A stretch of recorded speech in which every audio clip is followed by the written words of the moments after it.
the opponent able to counteract that at all, or are they stuck in that slow motion and not able to do anything? 基本的にはスタックする形になるんですね。 Basically stuck. So we've been talking about mechanics, and I'm sorry. No, listen. I'm totally fine. I'm fascinated by all this stuff.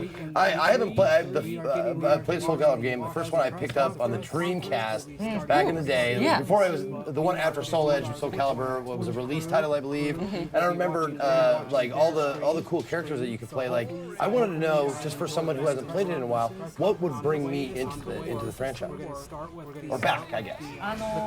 まず今ドリームキャスト版っていう話があったんで、ビジュアルの話をさせてもらうと、今回アートのディレクションとしてはこのやっぱりドリームキャスト版のあの頃の明るい絵を出したかった。ゲームを作る上では明るい絵作りって結構いろんな意味でチャレンジなところがあるんですけども、ビジュアルとしてはドリームキャスト版のあの頃の明るい絵を出したかったっていうのが一つなんですね。I think it's very cool that you brought up the Dreamcast version because visually one of our challenges for Soul Calibur 6 was really kind of tapping into that very colorful form of expression in terms of how the characters are depicted. And this is actually a lot harder than it sounds to get all this character in. So the art direction is going to feel more like the Soul Calibur that you mentioned in Dreamcast. And something that you were saying, bringing players into it, we got to see it a little bit earlier, but Geralt of Rivia, that's something that Soul Calibur has always done, from Link from Legend of Zelda to Yoda from Star Wars. They've always added interesting characters, and we're going to be seeing Geralt. Any other... Is there going to be... Is Geralt new to this? Yeah. I didn't want to say it because I saw him immediately and I was excited because, you know, Witcher, but I didn't know it was new.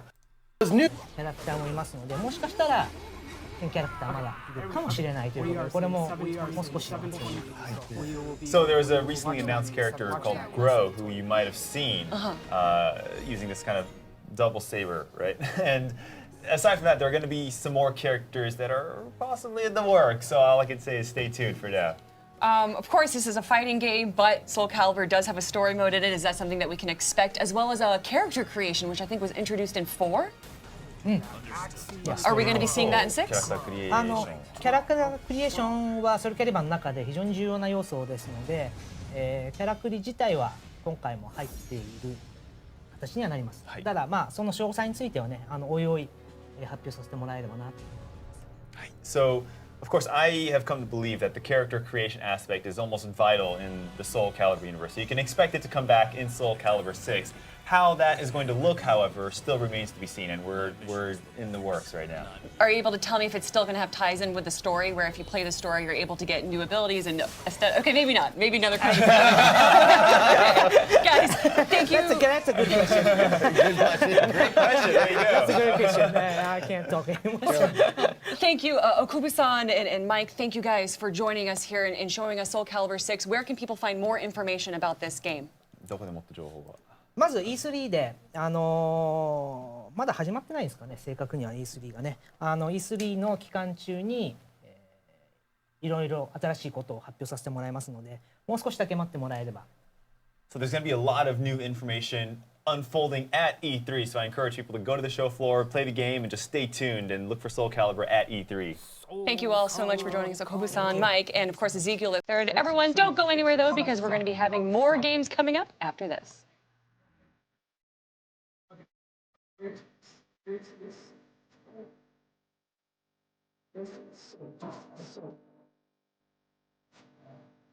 Next would be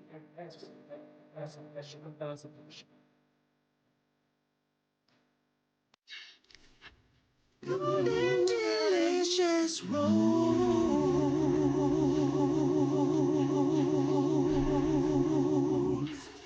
That was beautiful, man. Totino's Pizza Rolls.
worlds that exist, separate from our own,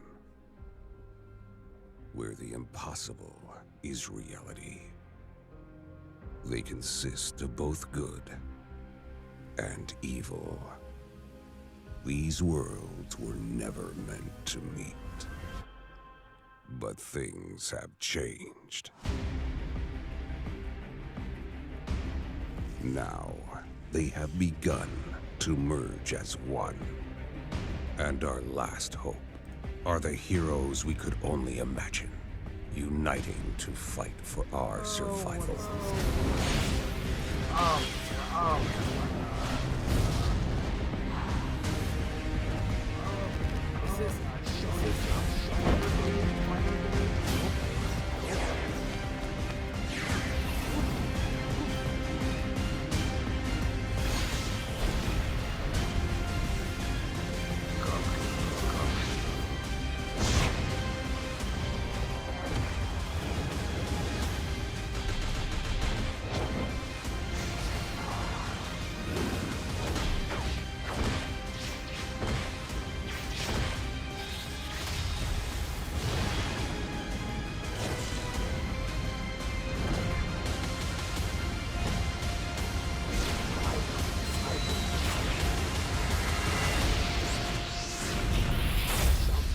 Jump Force.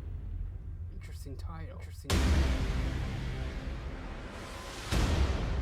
Unite to fight.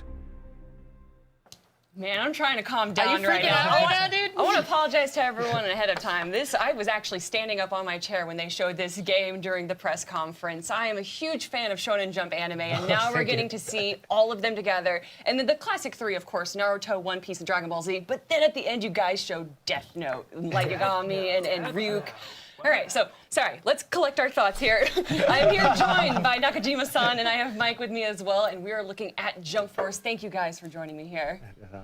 So, let's talk about Jump Force. Is it going to be a fighting game? Is it going to be more of a free-form Smash Brothers kind of game, or is it going to be story-driven? ジャンルですね。このゲームを大きく分けて、その格闘ゲームなのか、スマブラなのか、ストーリー系のゲームなのか。はい、本作なんですが、ジャンルとしては、対戦アクションゲームというところで、3対3のチームを作って戦うんですけども、誰でもファンだったら気持ちよくバトルができるような、バランスにして、なってます。So I would probably classify this as an action fighting 3-on-3 game. And the big, of course, idea here is that anyone who's a fan of one of these genres can jump right into the game and feel really good playing it. なので自分の好きなキャラクターでチームを組んでそのキャラクターを切り替えながらとても気持ちいいバトルが楽しむことができます。So you just pick your 3 characters from any franchise, make a team, and then jump in and out of battle with any one of them. All right, I'm gonna go off of that. Many franchises, so it's not just the 4 we've already seen. Let's start going down the list. Yu Yu Hakusho. I'm just Just gonna start naming everyone. Slam dunk. No comments. No. I mean, so we keep going? What was the inspiration to put all these anime series together and to create not just a fighter out of it, but also a story mode as well? このさまざまなシリーズを一体化させて、その原点というかそのインスピレーションはどこから来たんですかね。そうですね。僕自身がずっとこのジャンプで育っていて、やっぱりそのジャンプのヒーローたちがそのリアルな世界で戦ったらどうなっちゃうんだろうみたいな妄想をずっとしてたんですけども、じゃあそれをゲームで実現しようっていうような形で今回インスピレーションを得ています。So many kids in my generation, we grew up on Jump. I'm wearing the Jump t-shirt as you can see right now. So I think a lot of us kind of wondered, what if you took these superheroes from all these franchises, stuck them in the real world, and let it unfold? What would happen? And that's kind of been a fantasy of mine, and I think I've kind of expressed that through this game. それとともに単なる対戦するゲームではなくて、じゃあジャンプのキャラクターがじゃあリアルの世界に来たら、どういう風なお話があるだろうとか、そういうそのストーリーの部分も単なる対戦アクションゲームではなくて今回ストーリーとか世界観の部分もしっかり考えて作ってます。And of course, the story is they're all kind of merging with this real world, right? And we're kind of exploring that as well. So it's not just all about the fighting. There's going to be some kind of development that we're going to see in that department as well. I did happen to notice an American flag during the fight.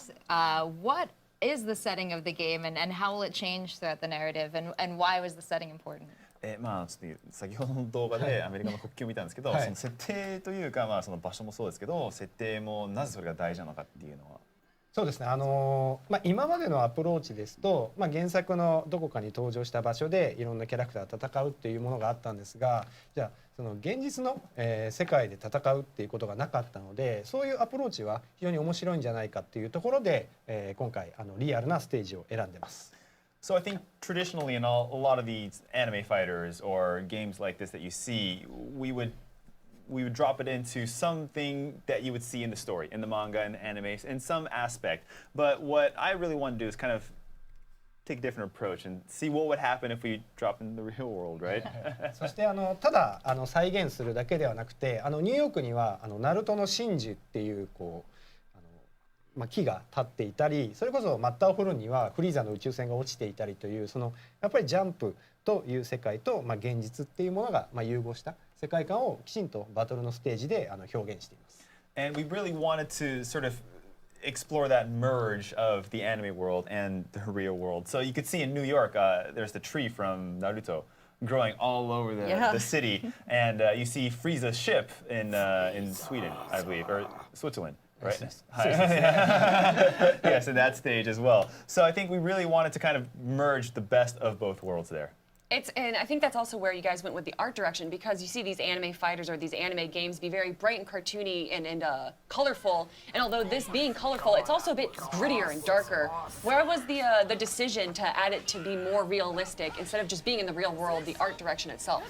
なんかアートの方針的にもやっぱり過去のそのすごいカラフルな方針ではなく、もう少しこうリアルでこうなんかドロドロ感というか、まあ感じの表現を感じるんですけど、それはまあどこら辺の判断というか決断だったんですかね。そうですね。やはり今回やっぱリアルとジャンプ世界っていうような、リアルとジャンプっていうこのコンセプトの中で、じゃあどういった表現がいいだろうっていうところで、まずステージをリアルにして、でそこに登場するキャラクターも違和感がないようにきちんとリアルにで、そこに合うエフェクトも今までのアプローチとは全く異なったアプローチで作っています。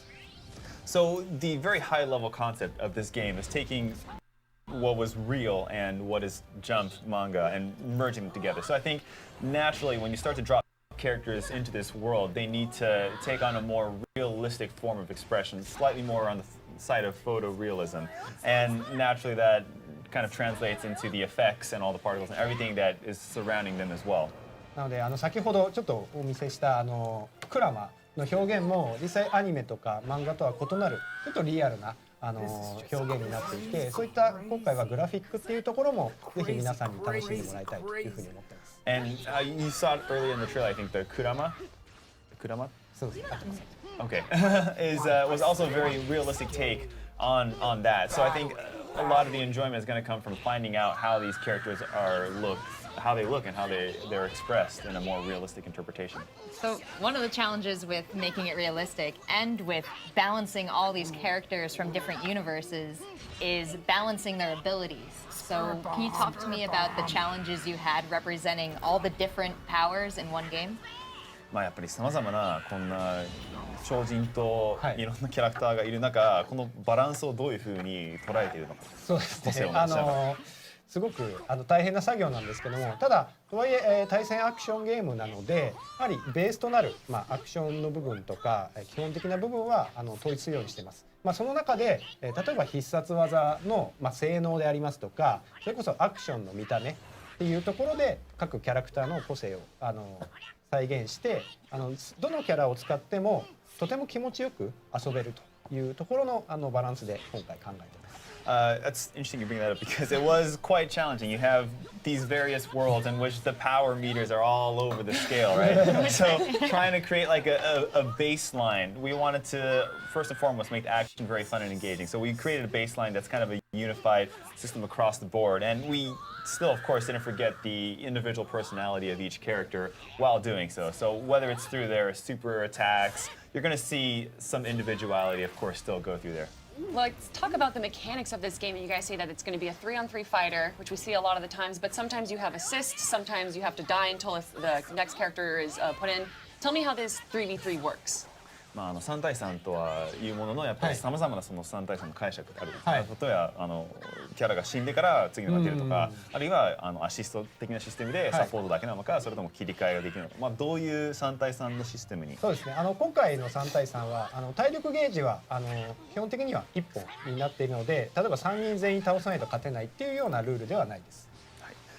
So right now in the way we're developing it, there's one HP gauge for all 3 characters. So it's not one where you have to defeat one for the second one to come out. Oh, wow.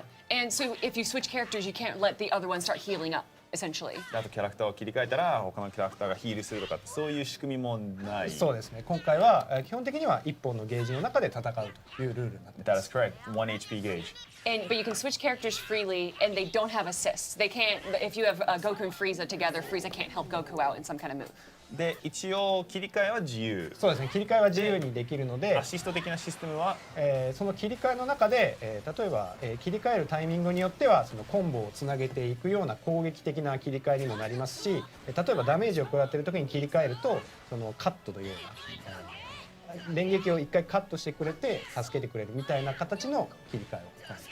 So that is correct. 1 HP gauge, no healing, and when you switch characters in terms of assist, there is going to be an assist mechanic depending on the situation of the character whom you are assisting. So for example, if you're stringing a combo together, you bring in Frieza, they can extend the combo, or vice versa. If you're on the receiving end of the damage, then they can kind of what we call cut or interrupt the opponent from wailing on your guy. Okay, so cut and interrupt, and you guys said something about a super as well. Is there any other mechanics that players from the FGC would really want to know about and help their level, like other playing?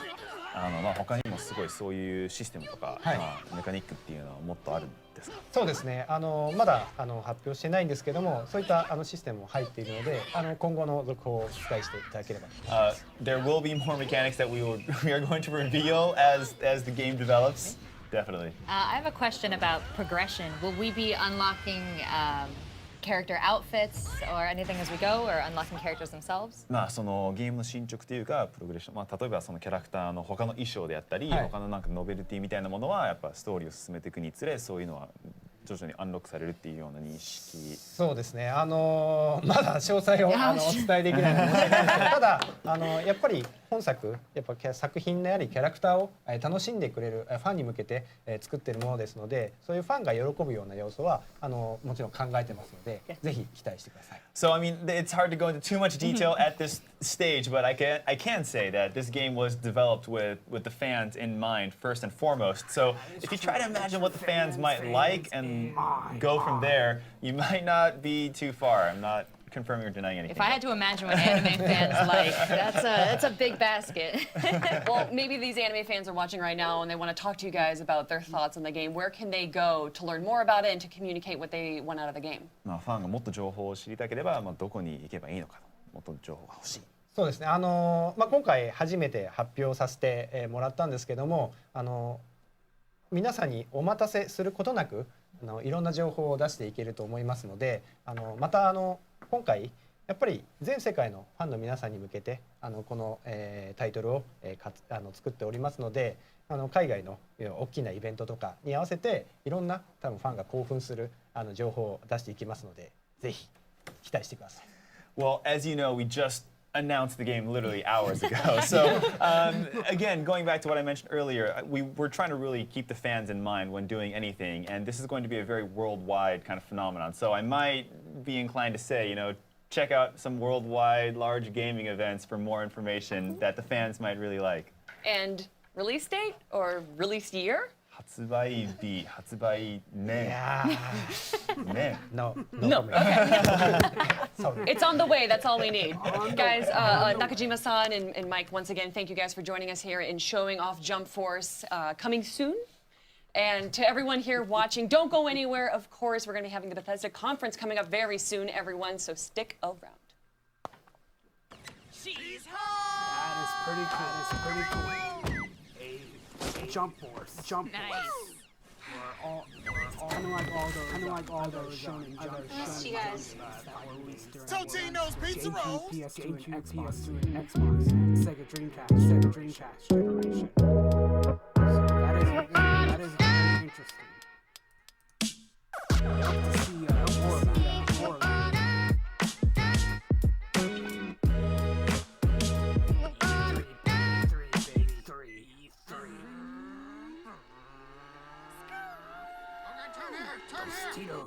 Tito's.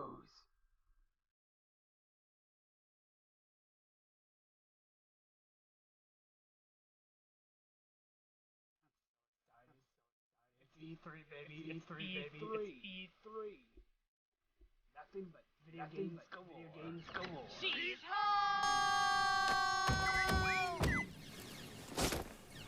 Nice. I missed you guys. Totino's Pizza Rolls.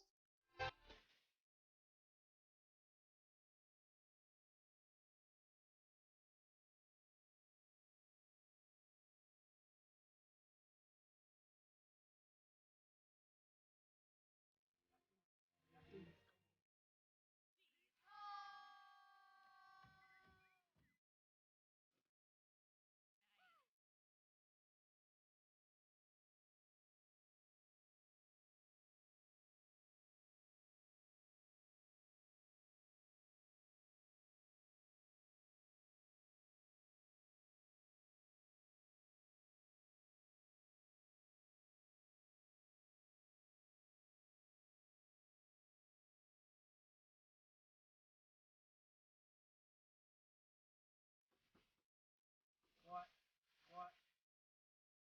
Sure.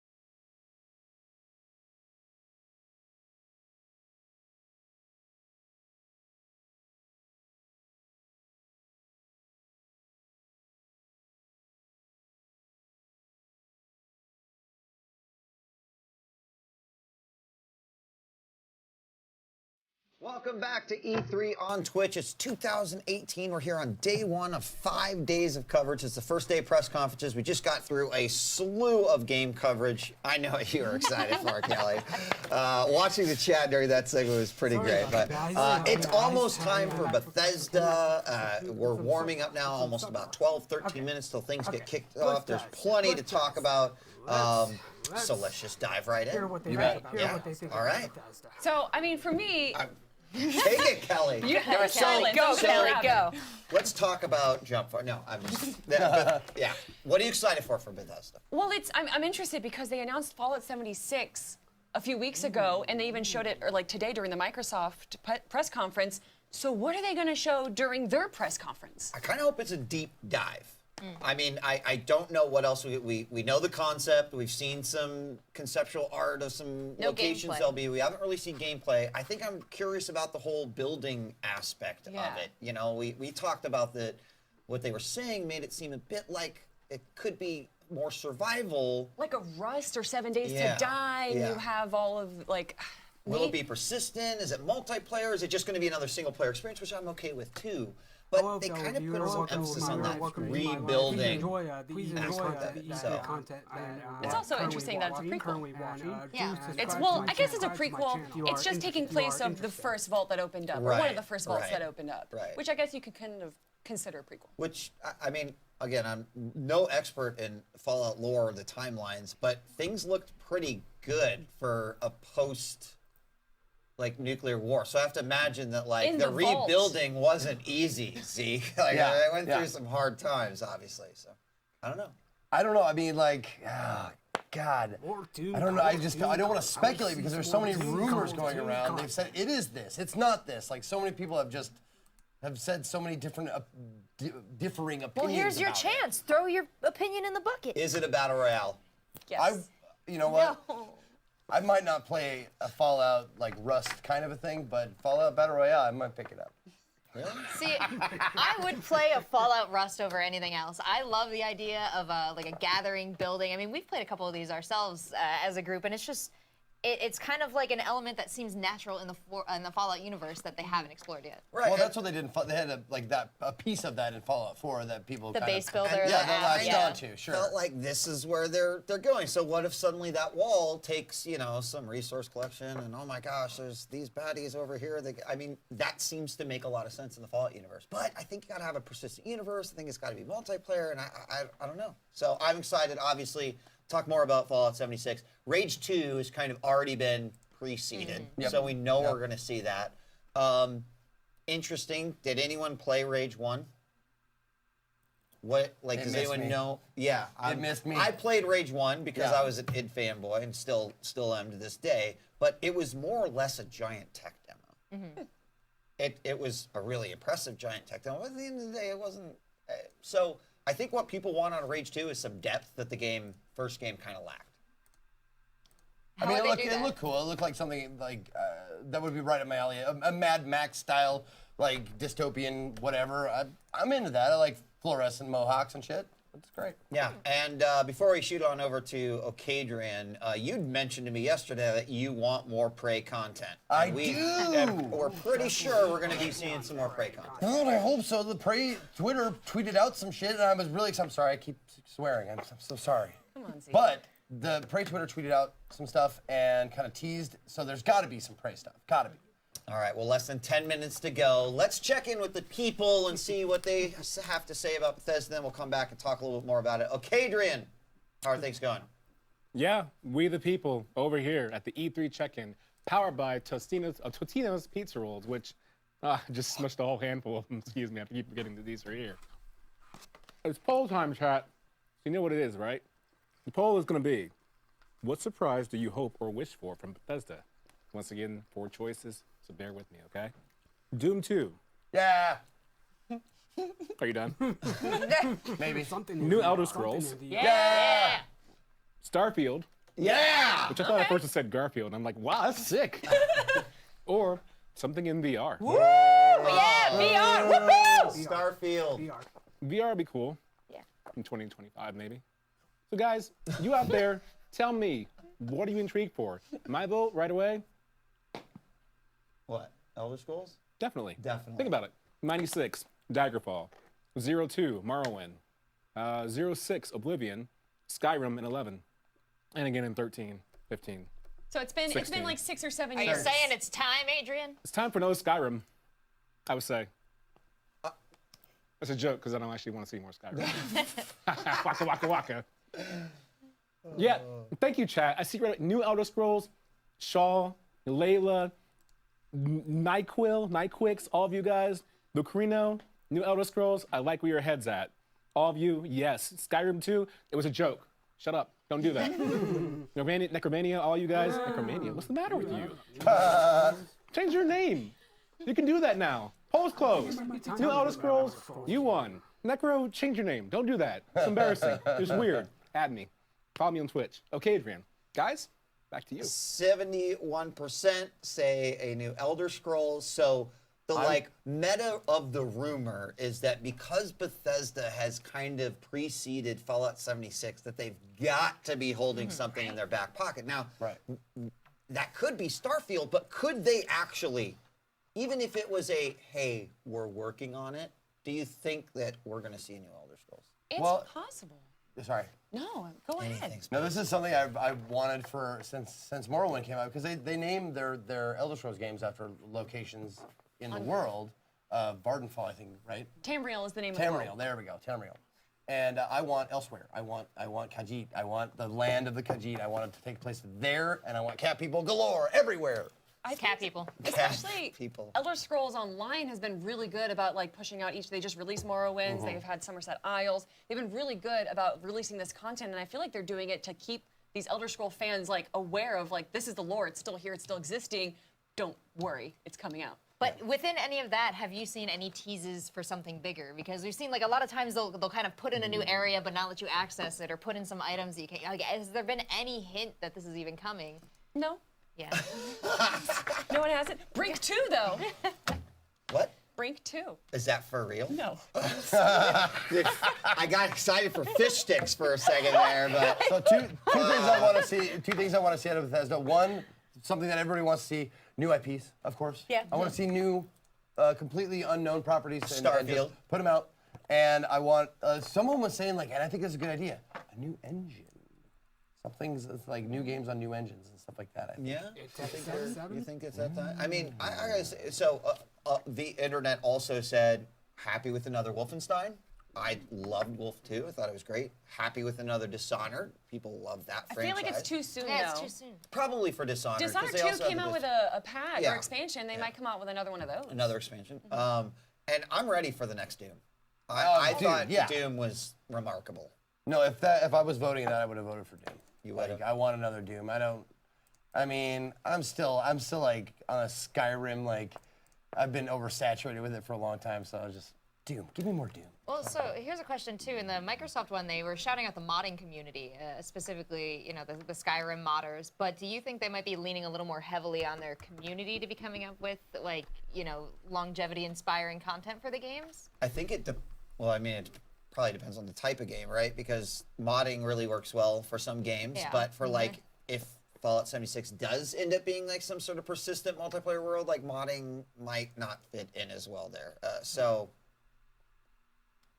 Something. Well, hopefully we I get don't to know. see some tools or something because they do like to shout out that community. It's something they lean into. So I'd like to see a little more innovation there, a little more outreach. the other thing that Bethesda did in year one, which they not only I think shocked everyone with just a great press conference, but they also did things like they released Fallout 4 and then they released Fallout Shelter, which was then available, that moment. Do you think we're going to see anything like dropped now from Bethesda? Ooh, it would be another mobile game then, right? Like another Fallout Shelter, especially because Shelter did so well. Yeah, but what else would fit into that universe? Mobile Quake.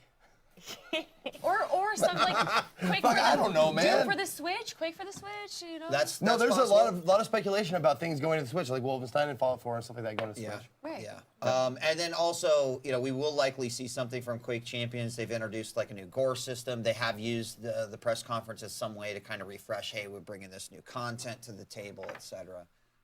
So, I think definitely people are excited for Fallout 76, but most folks are like, I just wonder what I don't know about that Bethesda's going to do. That'd be something. Yeah, I'm waiting to be surprised. I think Anna said it earlier at the start of the show, and this is like an opportunity where I'm kind of jaded, a little seeing a lot of games today. Like, impress me, Bethesda. Show me what you got. Make me excited for it. Especially with what happened last year with Bethesda Land. It was a lot of build up and then it kind of just fell flat a little bit. Yeah. Yeah, we talked about it earlier in the day where it was the second press conference. It was going to be real hard to top something like Fallout 4 and even at that point, I think Wolf 2 was announced and Doom.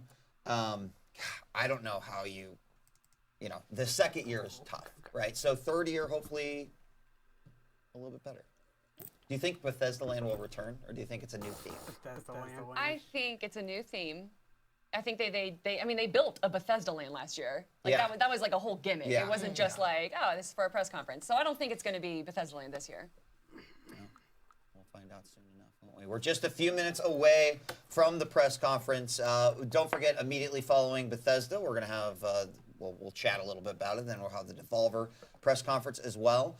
But Starfield, we haven't talked about that just a little bit, but this was the rumored game that everyone thought was going to be revealed as the new IP last year at Bethesda Land, but then wasn't. And then there was this whole like banner that was covered up and then removed and all, but Skyrim in space, would that interest you? I think you know more about Starfield than the three of us put together. So what do you know about this I game know right that now? it's apparently supposed to be in space. Starfield. Starfield. Stars in space, it makes sense. Good start. We're learning a lot Hey, here. they asked everything that I knew, all right? Can we get production? Starfield, it takes place It's going in to be space. on some sort of system. The rumors that were circulating was that it would be like a Fallout game, like a Elder Scrolls type game, but that there might be something that actually connects all of these universes together. Oh, that's right. That seems like a fan theory. I remember that. Something that connects, Fallout. It was, Skyrim and you could be right, but it was a part of the sort of rumor bundle in which Starfield came from in the first place last year. Instead of the humble bundle, it's yeah. the rumor bundle. I like it. Well, ladies and gentlemen, we got 25 seconds until we hop over and go live into the Bethesda press conference. Thanks for joining us all day here for E3 on Twitch 2018. Don't forget that immediately following this, we're going to give our reactions, and then we're going to go into Devolver. It is time. Welcome to the Bethesda press conference.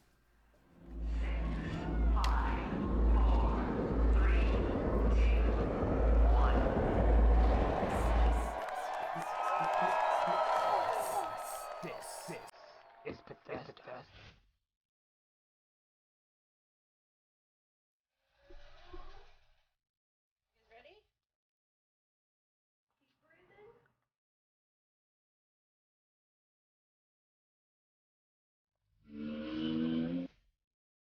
We come from different backgrounds,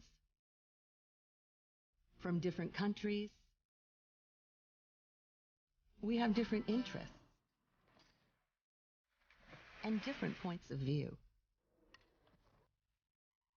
We aren't all developers, but it takes all of us, every one of us, to make these games. A job we take very seriously.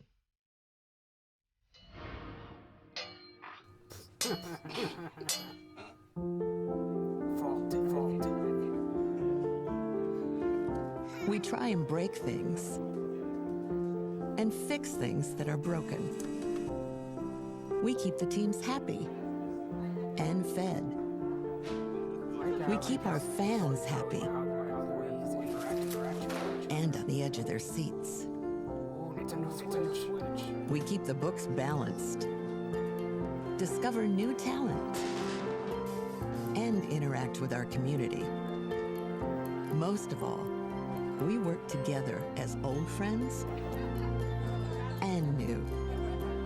What unites us is our passion for games.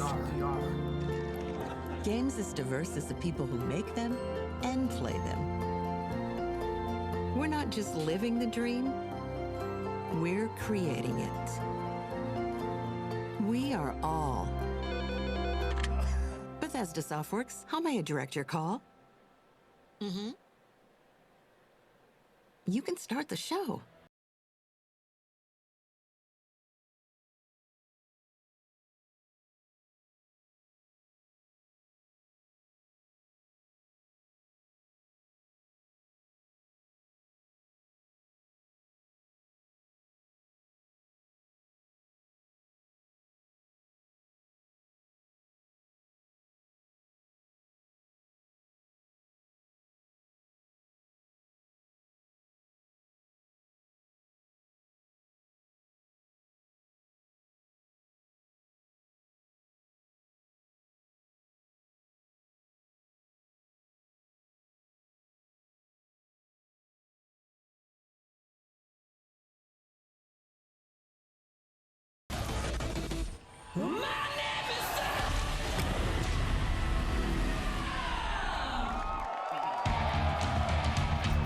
And now, please welcome Bethesda's Global Senior Vice President, Pete Hines.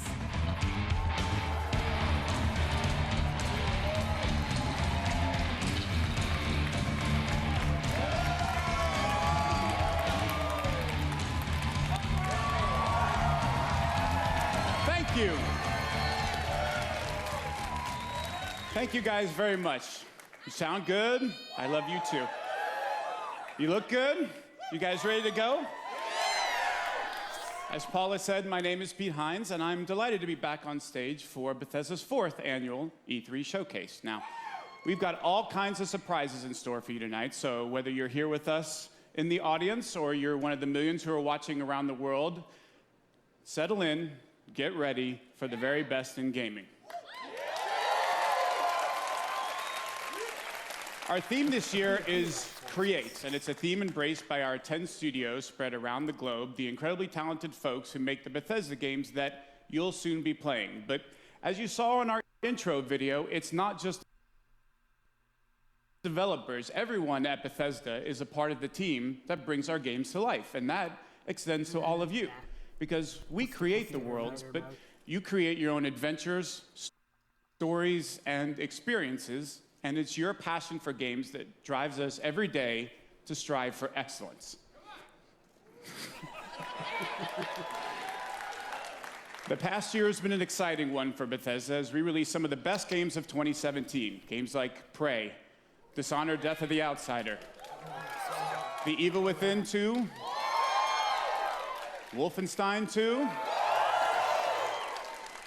We even released exciting updates for The Elder Scrolls Online. We brought full open world VR with Fallout 4 and Skyrim, plus Doom VFR, and we even released our first 2 games for the Nintendo Switch. So we were thrilled when Metacritic named us the top publisher in the industry with the highest overall review scores across all of our games. But tonight is about the future. We're here to show you where we're headed and the games that we're creating that you'll soon be playing, the worlds that you'll be inhabiting in the next year and beyond. So, we're starting with a game that we announced a few weeks ago through our friends at Walmart Canada.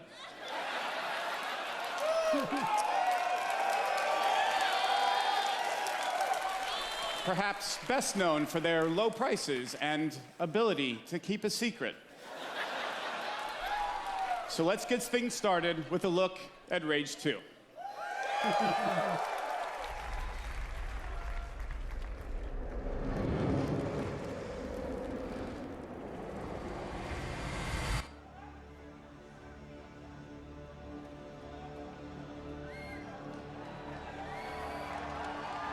All right! My name's Andrew WK, and we came to party!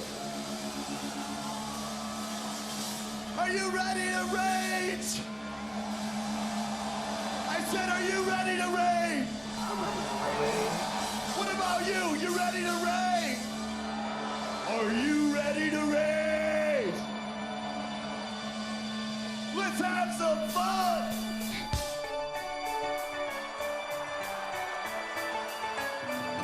Come on, E3! We got ready to go!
Let's give it up again for Andrew WK, the perfect song for Rage 2.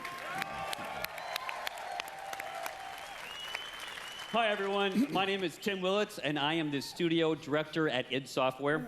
And I'm Magnus Nedfors, game director at Avalanche Studios. And we're here to say that Rage is back. Now, we had a ton of crazy ideas when we started planning Rage 2. And we needed the right studio to bring our vision to life. Now, we've admired the open world chaos in all of Avalanche Studios games. And as we're about to show you, they delivered big time.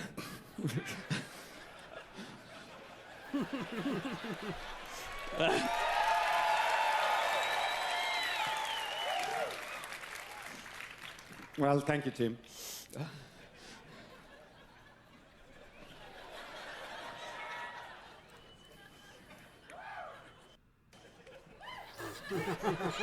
Yeah!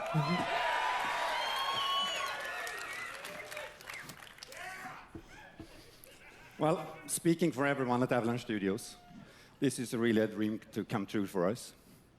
The world of Rage 2 is perfect for our style of gameplay. But even more exciting than that has been to work with these guys at id Software. These guys invented the first-person shooter.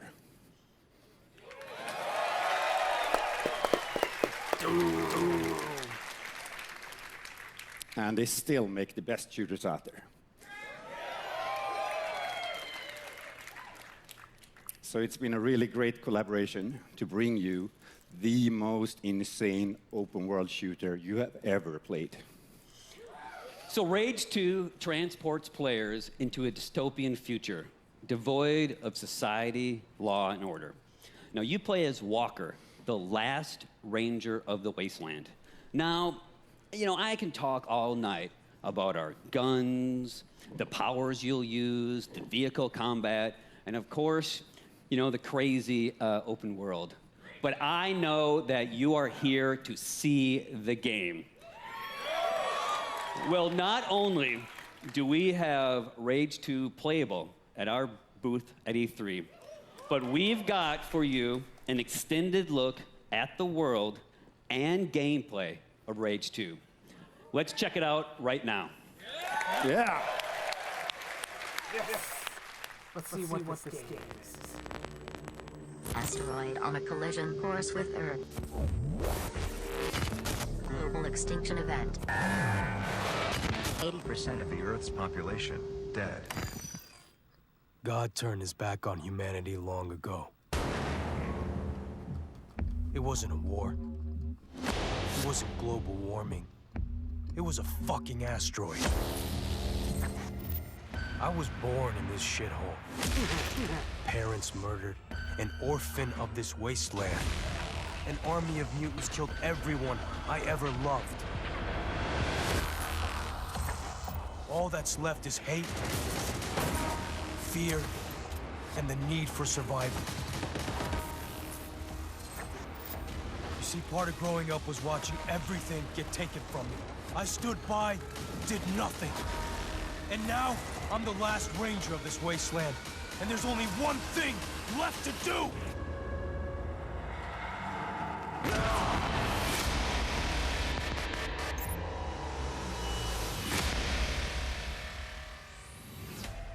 Hello, E3, and welcome to the world of Rage 2.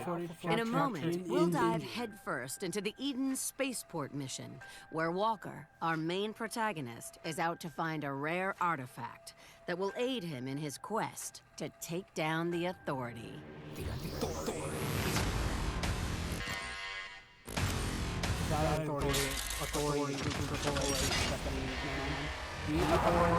Doctor, I'm approaching the Eden Space Center. Ah, yes, I forgot to say. It might be overrun by bandits. The Goon Squad, to be precise. You must likely slay them first, before pulling down the eco-pod from orbit and securing the untainted nanotrites therein.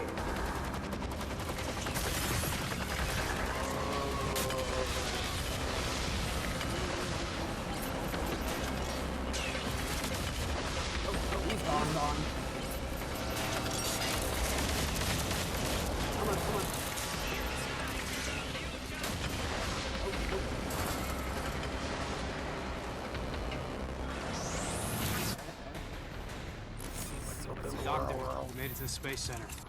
Keep your wits about you, Walker. The Goon Squad may look whimsical, laughable even, but believe me, behind their playful appearance, they are very, very dangerous.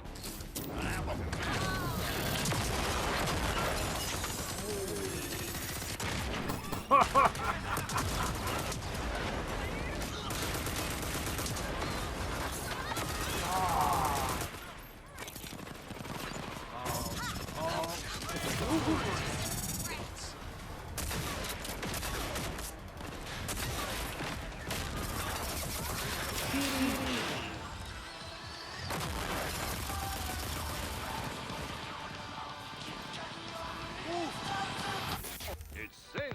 Rocket, rocket, singing songs to the... It mounts on the wall. It's motion sensor activated. It's the rocket, the crusher, talking acting. And it can be yours wild and fast. Rage. Wow, there we go with that.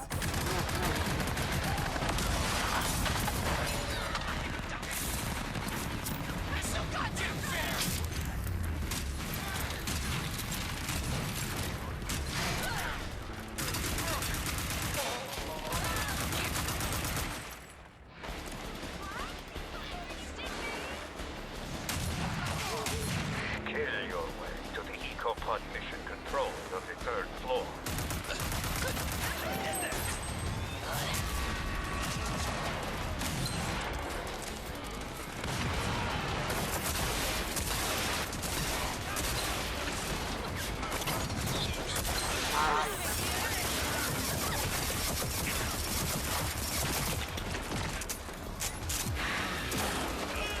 Unauthorized personnel are no longer present. Threat has been nullified. Mr. President, welcome Made to it, the Doc. EcoPod mission. Excellent. Now, look for the central computer. You will initiate the recall procedure for Eco-15, still in orbit. Recall sequence approved. Beginning EcoPod recall.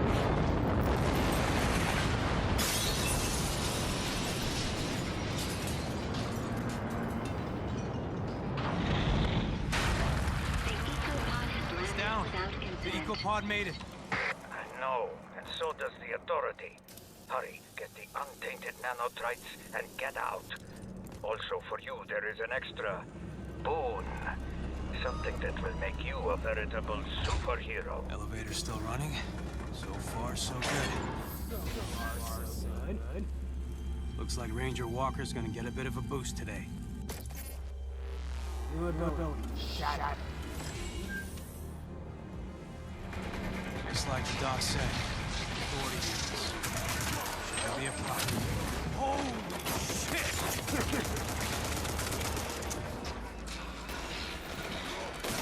Oh, hell yeah!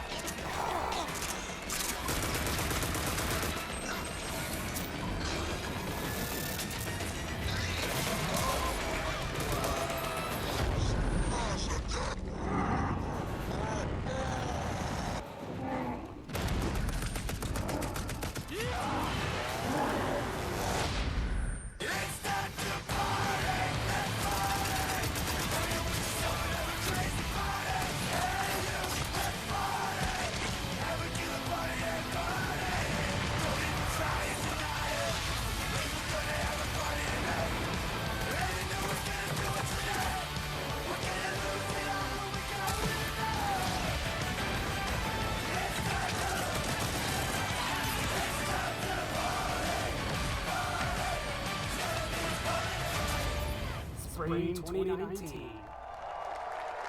Get right.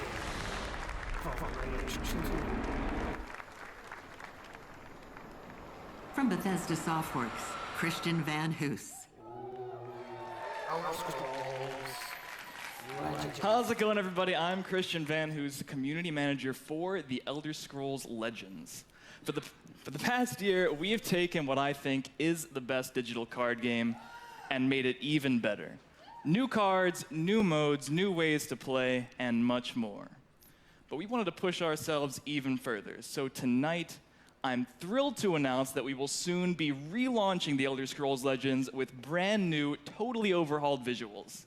I'm also very excited to let you all know that Legends will be available later this year on Nintendo Switch, Xbox One, and PlayStation 4. Yes. What about Vita? But there's no reason to wait to play the game that Apple awarded Best of the Year in 2017. Download The Elder Scrolls Legends for free and join me tonight on PC, mobile, or tablet. And any progress you make in the game will be carried over to the console versions through your Bethesda.net account.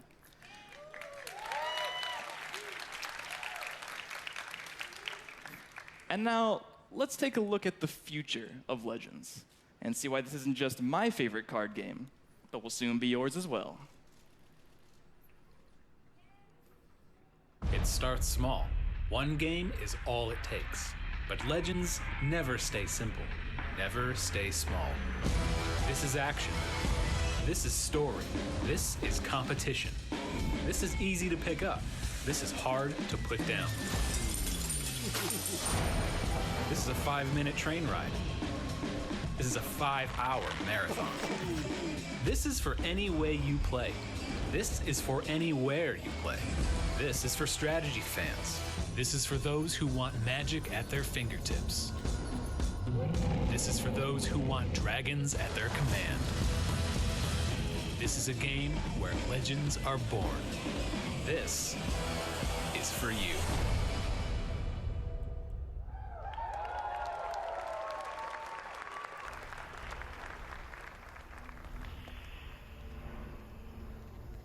From ZeniMax Online Studios, Matt Fyrer. Thank you. Thanks, everyone. I'm Matt Fyrer. I'm the game director on The Elder Scrolls Online. Thank you. Before I get started tonight, I just want to do a shout out. It was really great. We started the showcase tonight with a video highlighting the really talented people that work behind the scenes to make all of these great games possible.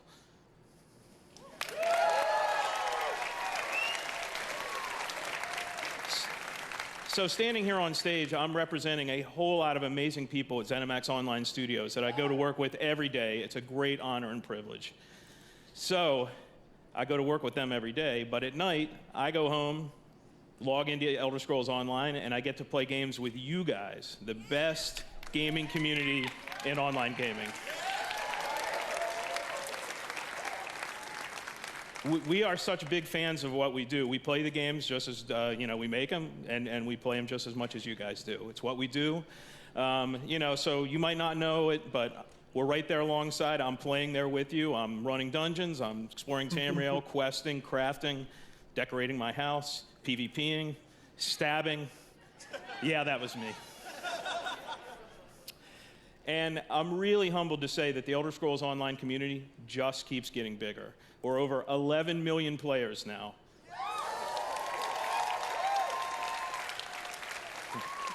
And over 1 million of those came in just the last year alone. So last year was really great for us in a whole lot of ways. We were named MMO of the Year for the 3rd straight year.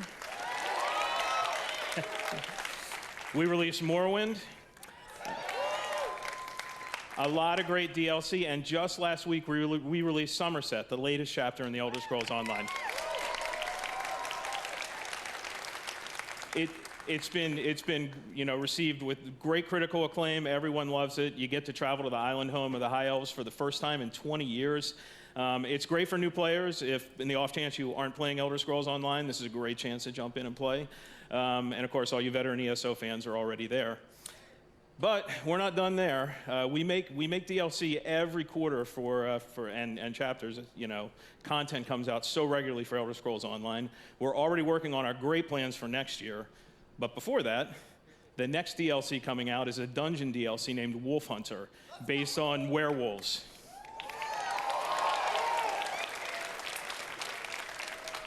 And later this year, we have a story DLC named Murkmire. We're going back to Blackmarsh. So you guys have all been asking for a deeper dive into Argonian lore and culture. You're going to see it later this year.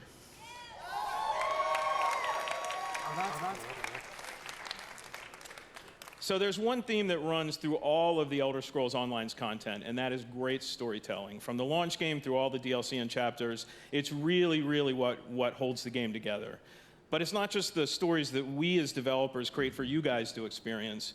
It's also the stories that you create together when you play this great virtual world. So I'm going to leave you tonight with a video highlighting just some of the amazing stories and memorable characters that you'll meet on your ESO journey. Thanks, everyone. See you in Tamriel.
Thank you. Thanks so much. I'm Marty Stratton, executive producer of Doom Eternal. And I'm Hugo Martin, creative director on Doom Eternal.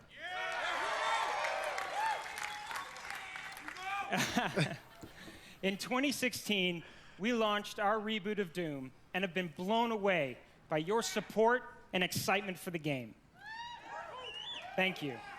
In fact, it's a combination of your passion and our team's love of making Doom that has motivated us to deliver even more. So we're back to announce Doom Eternal.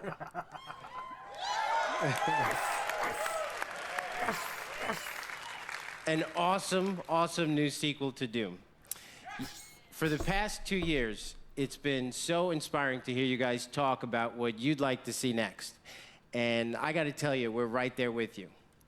Like, you want the Doomslayer to feel even more powerful? Well, we got it. You want even more badass demons? Well, there are twice as many in this game. You want to see hell on earth? Well, we just teased it. But what we're most excited about is to show you some of the things that you might not be expecting. That's right, including a ton of features that we'll have to save for later because our team will be debuting Doom Eternal at QuakeCon this August. We'd love for you to join us live in Dallas, or of course you can tune in online to catch all the fun. But until then, we want to thank everyone who continues to play Doom. Thanks, everyone. Thank you.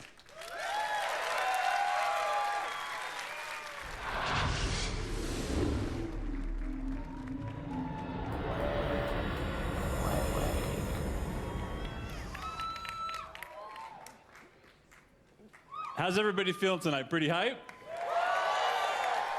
Just like a little hype or like crazy hype right now, right? Let's go.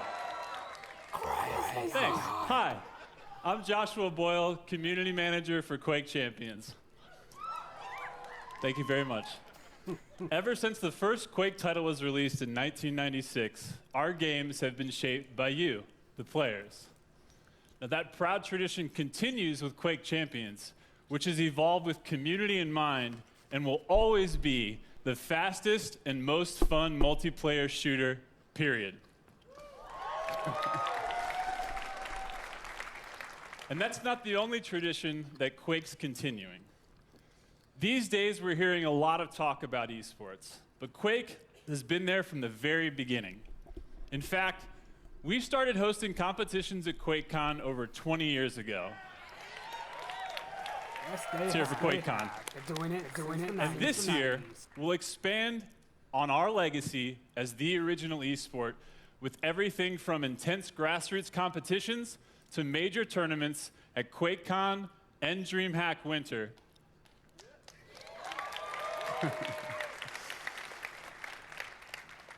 We've been doing this for a long time, and we're continuing to build with more competitions for more players than ever before.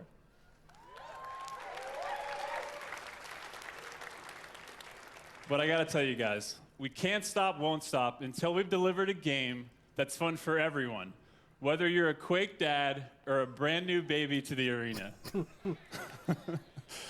That's why we just added a bunch of new features to make it even easier for you and your friends to jump in and get good together. Console Royce? We're still in early access, but tonight we want to welcome all of you into the arena. For this week only, we're opening up Quake Champions to everyone through a trial of our free-to-play version before it even launches. That's awesome. Plus, if you get in and download this week, you can stay and keep playing Quake Champions for free even after the trial closes. I'll download it. So head to Quake.com and start playing with me and all of my Quake family tonight.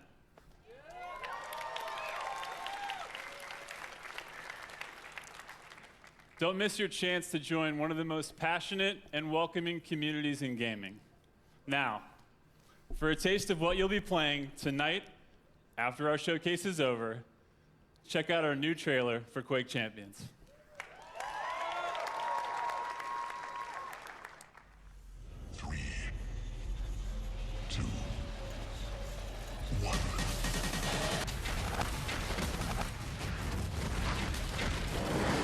Tasty.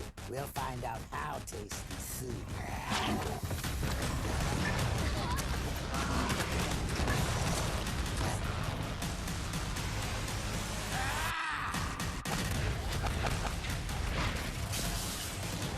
The bigger the guns, the bigger the boom.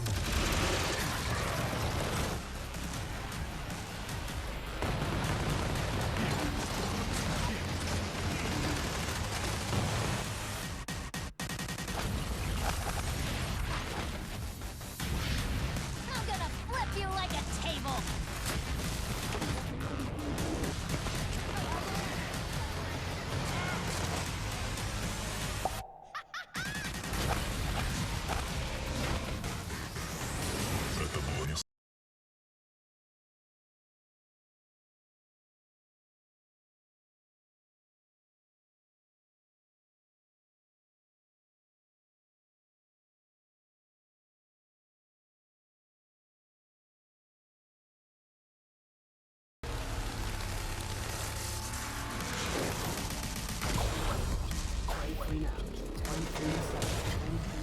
Nice.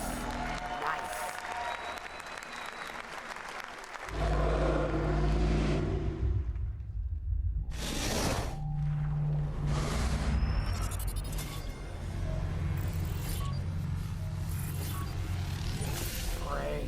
Pray.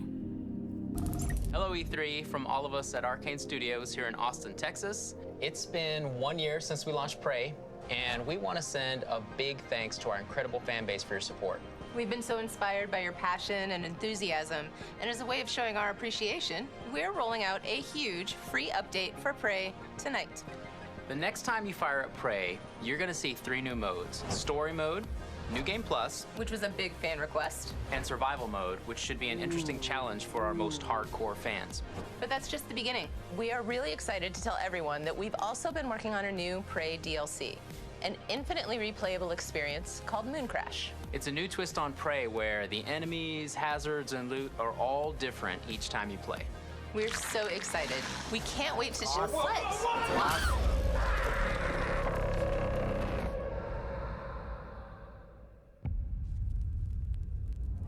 The moon is a harsh mistress. The longer you're here, the harder things are going to get for you. Let's get to work.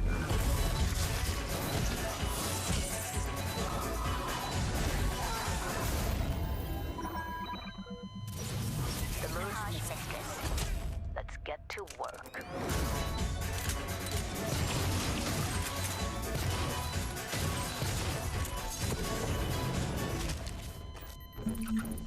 Let's get to work.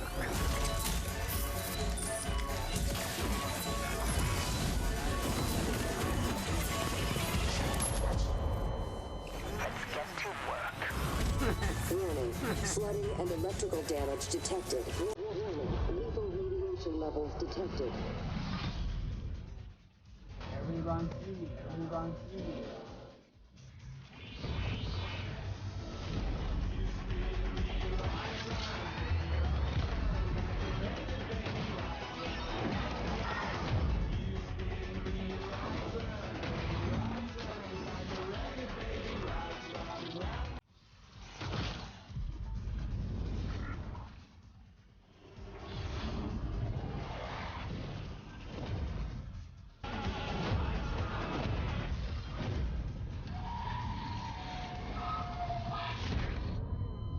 Let's get to work.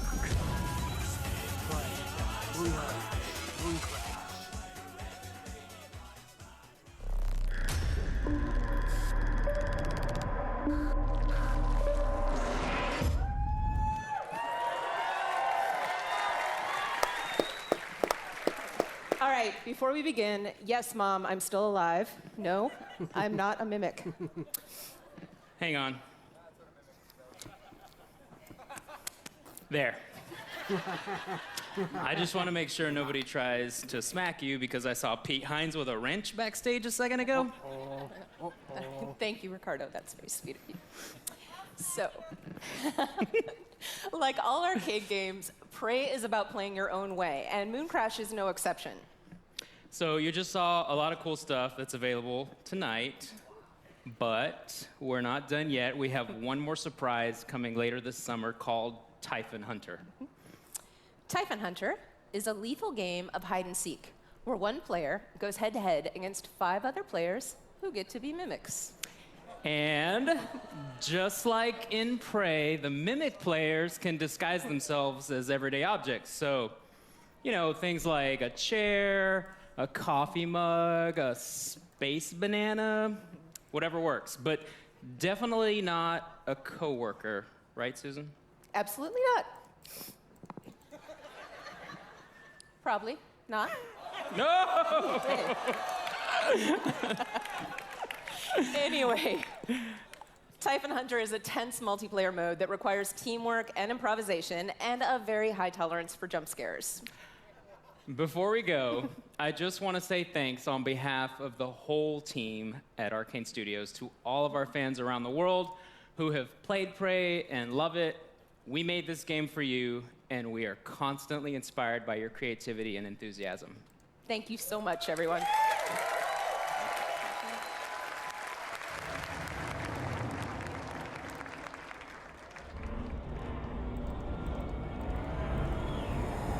Please welcome Jens Mattis and Jörg Gustafsson.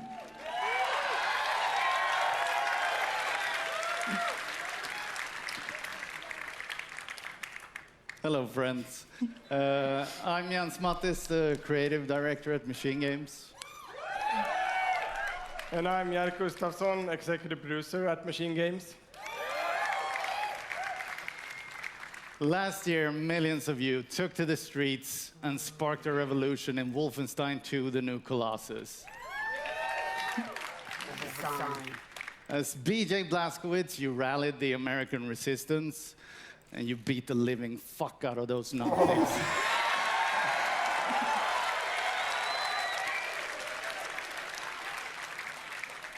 Thank you for embracing our game.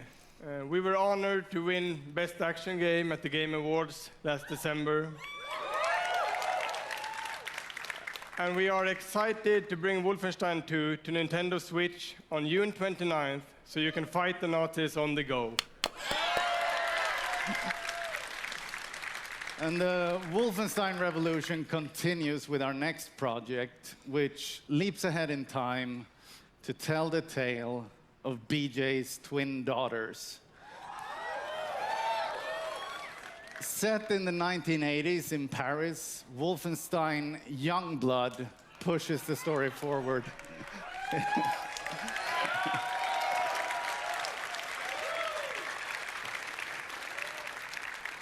And because this game features BJ's twin daughters, Wolfenstein Youngblood will be a co-op experience. So while you can play it solo, you can also join with a friend to save the world together. The resistance is counting on you. All right, Hollybos, let's check it out.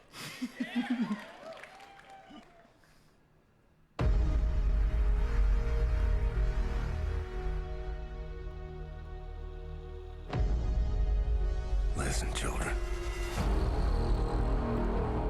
I've been fighting all my life for this world. It never ends. They're gonna send everything they have at you. To survive, you have to embrace the suffering. To stand up and carry it. It's not about the pain you can deal. It's about how much you can take. It's do or die, sis. Just like Papa taught us.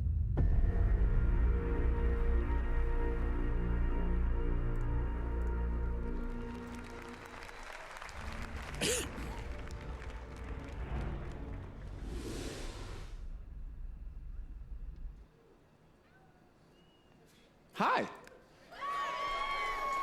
At Bethesda, we're proud of our history of innovation, and that includes breakthrough VR technology that we revealed at E3 2012.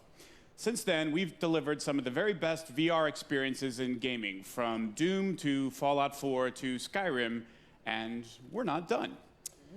Two of the franchises that we just heard about are going to also offer VR experiences. So, when Prey's Typhon Hunter is released later this summer, you'll be able to experience the competitive mode that Susan and Ricardo were just talking about in virtual reality. And it will also include a single-player experience that puts you in the boots of TransStar employees working to solve puzzles aboard the Talos 1 space station. That's awesome. I'm also excited to announce a new Wolfenstein VR game. It's called Wolfenstein Cyberpilot, in which you play a hacker who can take over Nazi robots and turn these war machines against their masters. In our ever-ending quest to bring the message of fuck Nazis to every platform possible.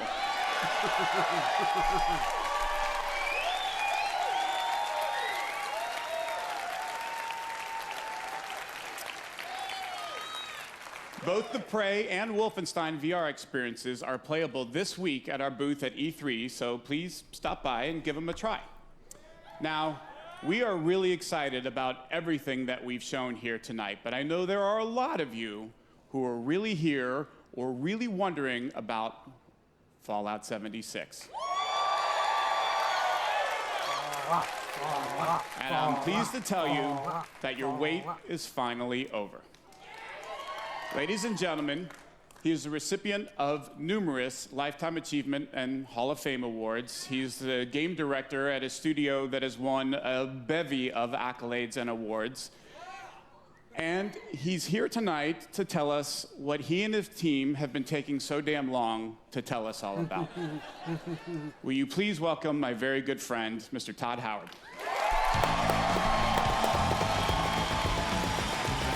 Big applause. Big applause.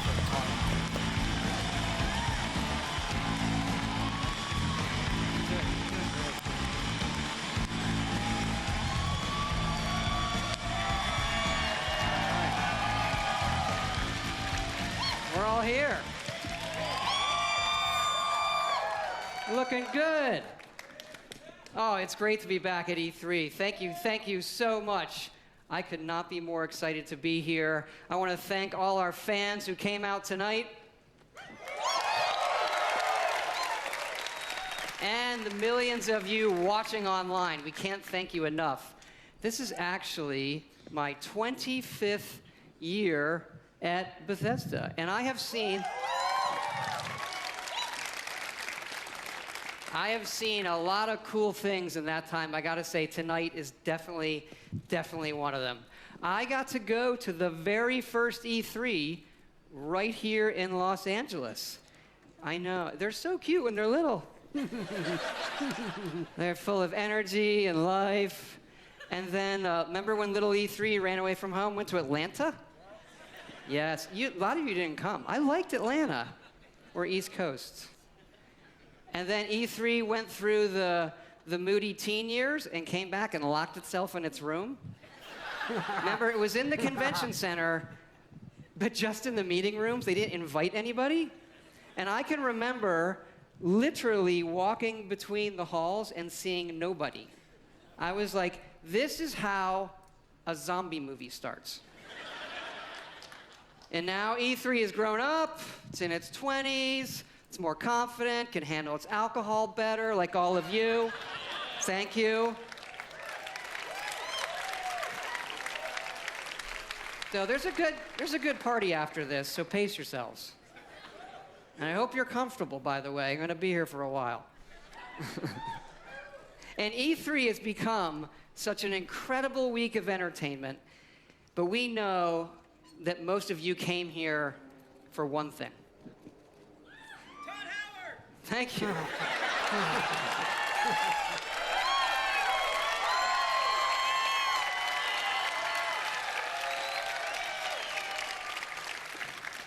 I think it's to see where we're putting Skyrim next.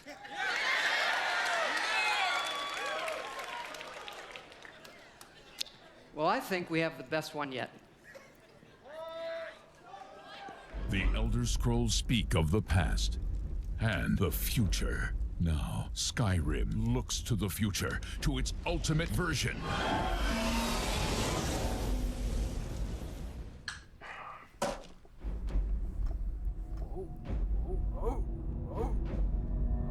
Alexa, play Skyrim. You're level 57 and see a tall snowy mountain. Climb it. Now, Skyrim and life become one. A mud crab scuttles towards First you. Roda! I didn't catch that. First Roda! I didn't quite catch that. First Roda! Your shout echoes all the way to Sovngarde. What happened? First Roda. That's the command for knocking things over. Is there a command for picking shit up? Haven't reached that level yet. I'm sworn to carry your burdens. Ooh. The dragon unleashes fire breath on you. Okay. You have 7% health left. Oh, shit. I drink a health potion. You are out of health potions. How many wheels of cheese do I have left? 473. Okay, I eat all the cheese. I eat all of the cheese. Hey, hun. Remember what the doctor said about dairy? Yes. Right, yes, of course. You're the greatest. Thank you so much. I ate all of the cheese. Introducing Skyrim, very special edition. Also coming soon to Etch-a-Sketch, Motorola Pagers, and your Samsung smart refrigerator. Isla Noose. Oh, that's cool.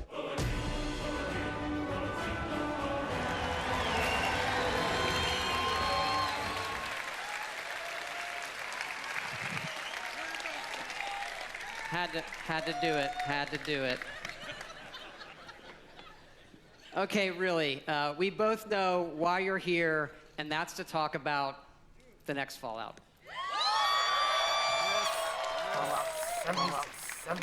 Fallout 76 is a prequel to all the other games, and it's our biggest one yet. It is 4 times the size of Fallout 4. Set in the hills of West Virginia, you are one of the first to emerge into an untamed and very different wasteland.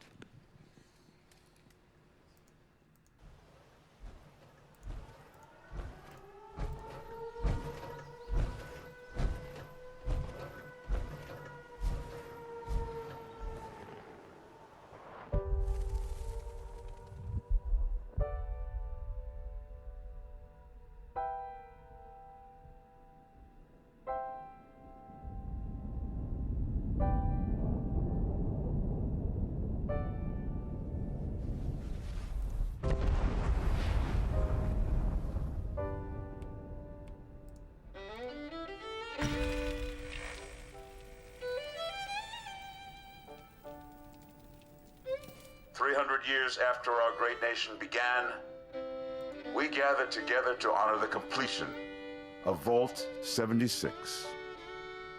This sprawling underground shelter may have been engineered by Vault Tech, but it was built by you. So that if the bombs do come, our way of life will endure. Almost heaven. West Virginia, Blue Ridge Mountains, Shenandoah River.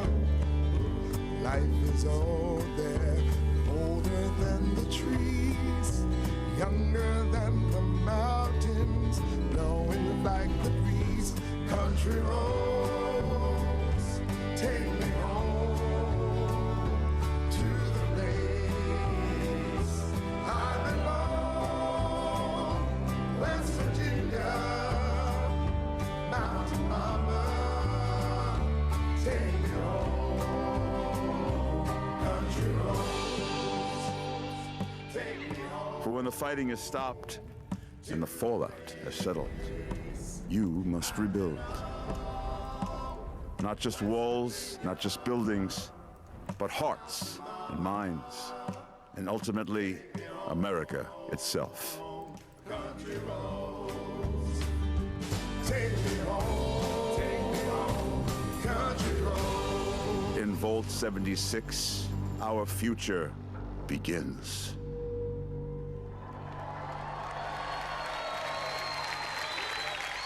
Cool, cool. 76.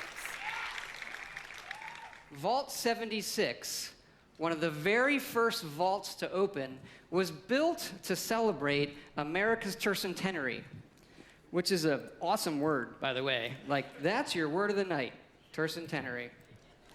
You are one of the very special few selected to be an occupant and spend 25 years underground waiting for Reclamation Day, the day the vault opens. Good morning, Vault 76. This is the Overseer. I hope you all enjoyed the party last night, even those who may have overindulged and overslept. But it's time to get up and get out there. We've been locked away long enough.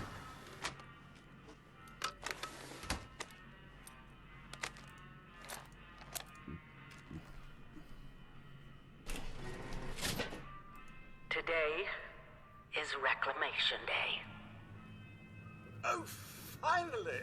I feared you'd never wake up. Oh, Don't you remember? Time to leave the vault. Most of the others have already gone.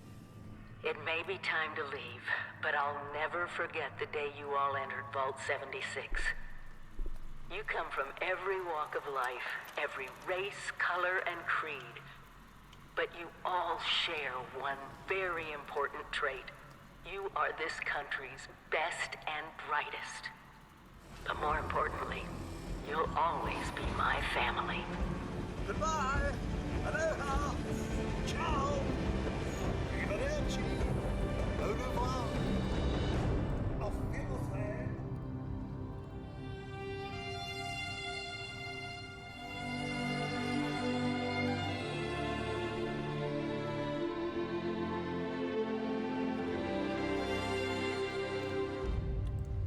We always start with the world, and this time it features all new rendering, lighting, and landscape technology. It allows us to have 16 times the detail and even view distant weather systems across the map. Now, most people don't know West Virginia that well. It is an incredible array of natural wonders, towns, and government secrets. This is where the actual nuclear secrets are. And the quest the Overseer sends you on will take you through 6 distinct regions, each with their own style, risks, and rewards. There's plenty of cool new Fallout creatures, and we even use the folklore of West Virginia to bring our Fallout versions to life.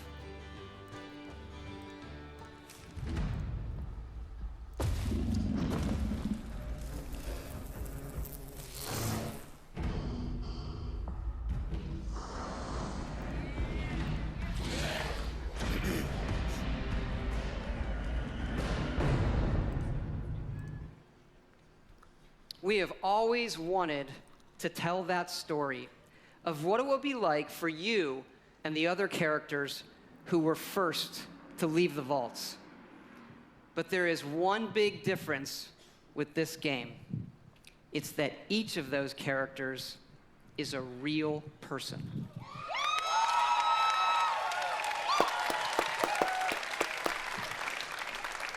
Because yes, Fallout 76 is entirely online. I'm Okay. not too sure about that. I'm not too I sure know, about there's a lot. You have like 1,000 questions right now. So I'm going to go through them in order. Now, I'll hit a couple of the big ones. First, of course, you can play this solo. All right? You'll be who you want, exploring a huge world, doing quests, experiencing a story, and leveling up. We love those things about our games too. It would not have it any other way. But also, like many of you, we have always wanted to see what our style of game could be with multiplayer. So many of us talk about experiences in our games, but we've never experienced them together. So about 4 years ago, we hit upon an idea that is perfect for Fallout. Open world, survival, every person and character is real. And it was an idea that we just couldn't shake. We knew we had to do it and do it in a really big way. Now, I know you may have played survival modes in like some of our previous games or some other online games, and people wonder, is this hardcore survival? I like to think of it maybe, it's more softcore survival. Maybe that should be a new ESRB descriptor. Death never means the loss of progression or the loss of your character. Your character isn't tied to one server. As a matter of fact, you'll never even see a server when you play. You'll be in a world with dozens, not hundreds and not thousands of other players. It's the apocalypse. It's not an amusement park, okay? And you'll be able to join your friends whenever you want, and all of your progression goes with you.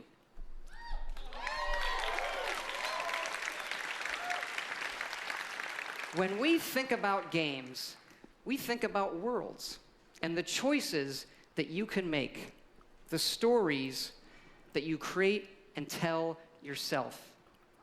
By creating a wide open world with very few rules, we have a game more than any game that we've ever done where the choices are yours, where you'll decide what happens. You'll decide the heroes and you'll decide the villains. Look, this is a whole new world for all of us here. And fortunately, our friends at Vault-Tec have made a series of informational videos for when all of us emerge together. See those videos. See those videos. There he is.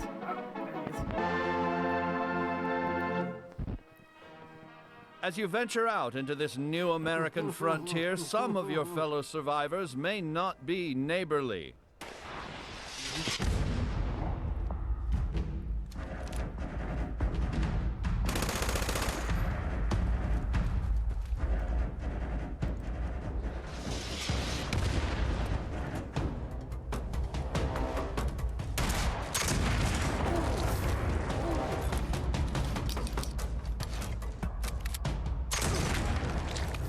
Chin up there, sport. Not all Vault 76 dwellers will be so hostile. Find them and brave the new world together. Whether you choose to explore the wasteland alone or with friends, your days will be filled with fun activities.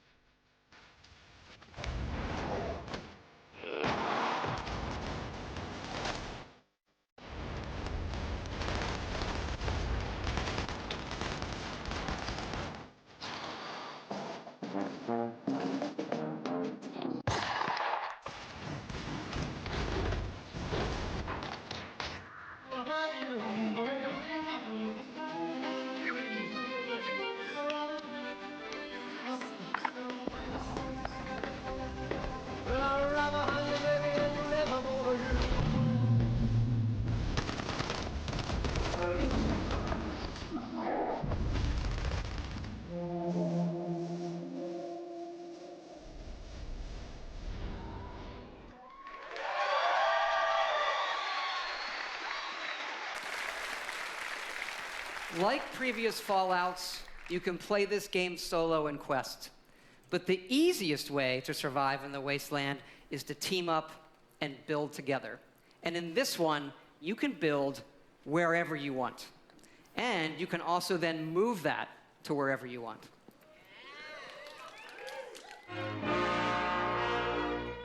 After thermonuclear war, man's towering industrial marvels may no longer stretch to the heavens.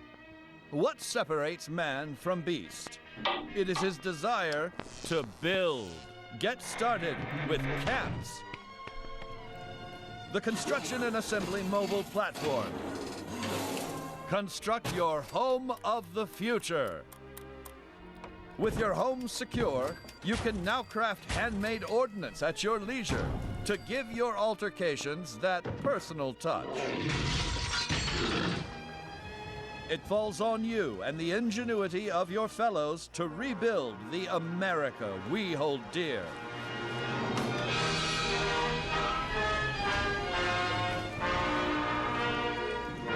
But don't become too attached too quickly. Monitor your environment for anything out of the ordinary.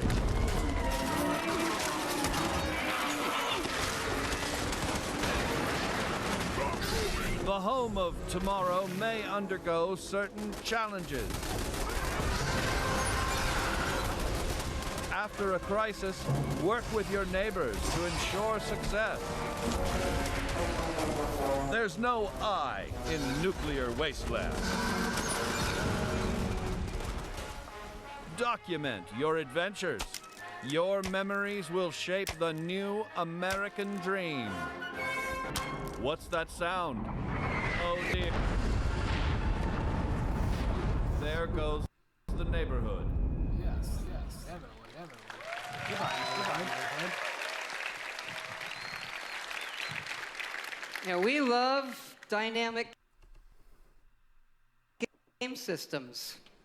So we thought, why don't we put multiple nuclear missile sites on the map? And then let all of you do whatever you want with them. Today's episode, Atomics for Peace.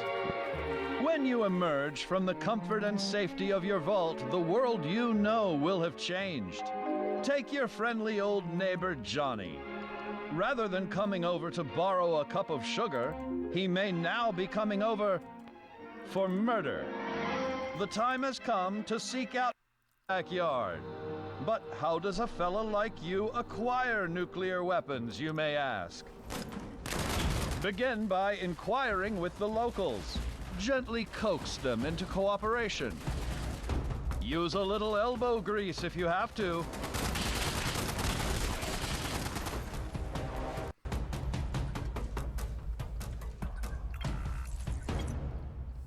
In the likely event you don't acquire a full code on your own, do not give up. Search for others who might be harboring a grudge. You'll have that nuclear launch code in no time. With the power of the atom at your fingertips, be responsible and consider your target carefully. Attention. Launch sequence activated.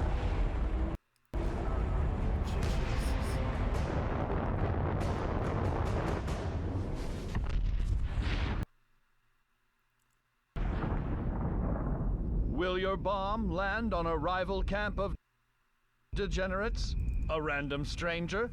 The local wildlife? To gather rare and valuable resources.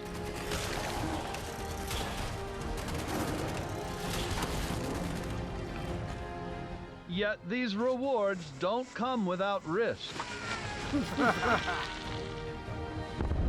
The fate of this new world is yours to command with the power of the atom.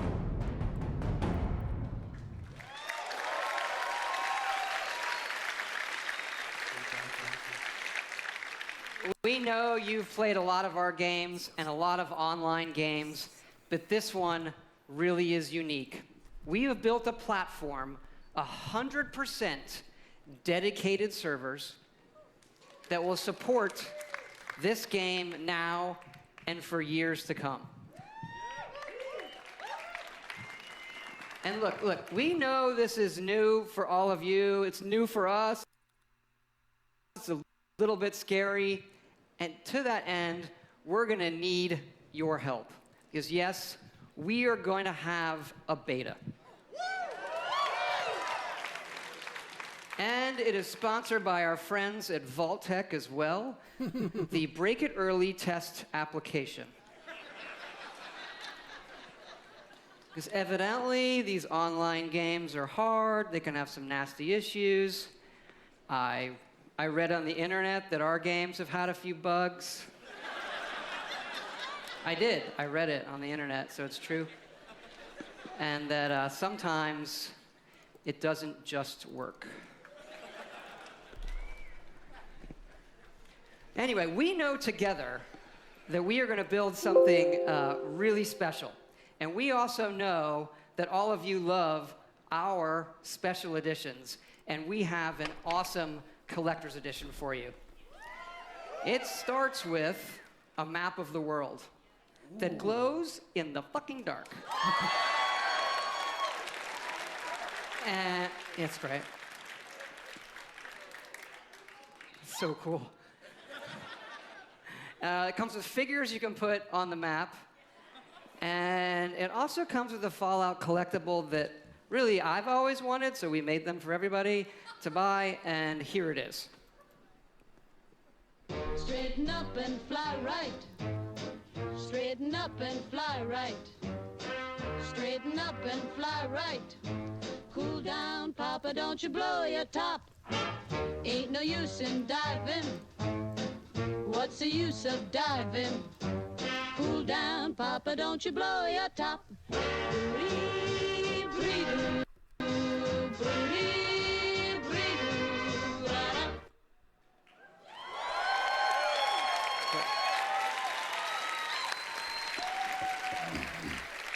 Yes, all of this, the Fallout 76 Power Armor Edition. So you're probably wondering, when is this game coming out? We're excited to say that it's coming out this year, November 14th.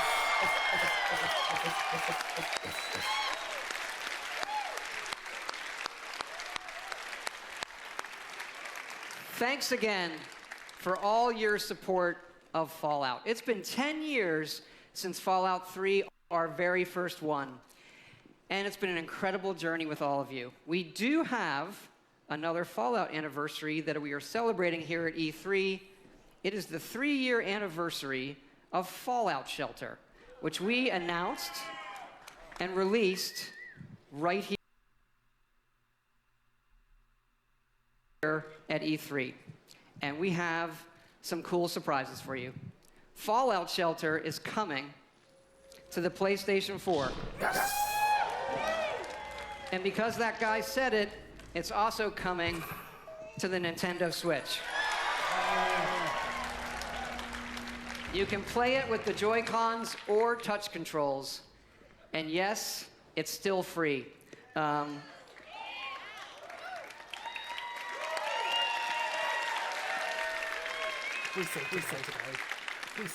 excited to say these versions are coming out tonight.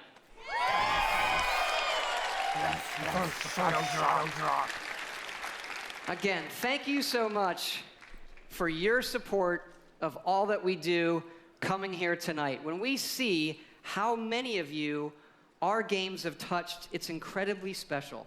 Especially Fallout Shelter. That game has been played by over 120 million people. Incredible.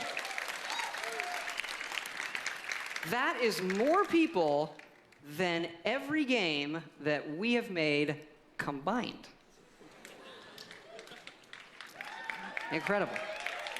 It does kind of make you stop and realize that our games can have new lives on any type of device or system. And you know, when we looked at the iPhone 11 years ago, we had a few ideas for mobile games. Fallout Shelter was one of them. And we did have another one that was far, far more ambitious. And we've been building it. And it's in the other franchise that you love from us. It is called The Elder Scrolls Blades. Ooh.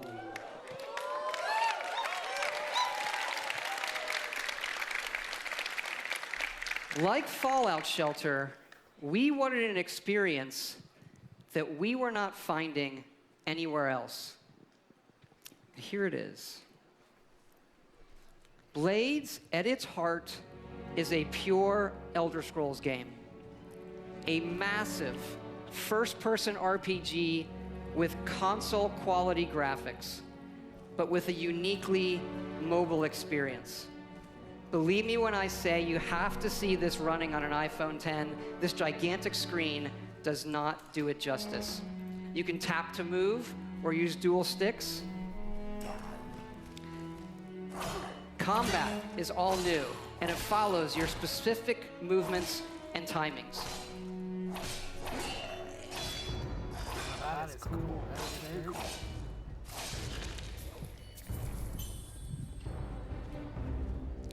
Harkening back to the first Elder Scrolls Arena, this game features both handcrafted and procedurally generated dungeons. And it's not just melee. You have a range of abilities and spells you can use.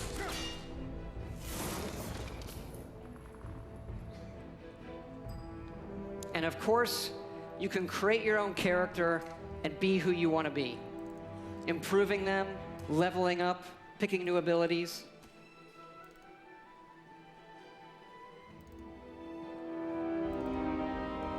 And the entire game can be played in portrait mode. That one was incredibly important to us, that you could play it however you wanted.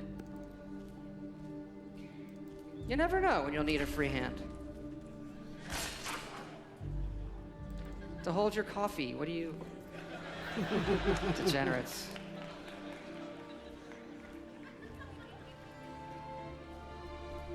And it's not just dungeons.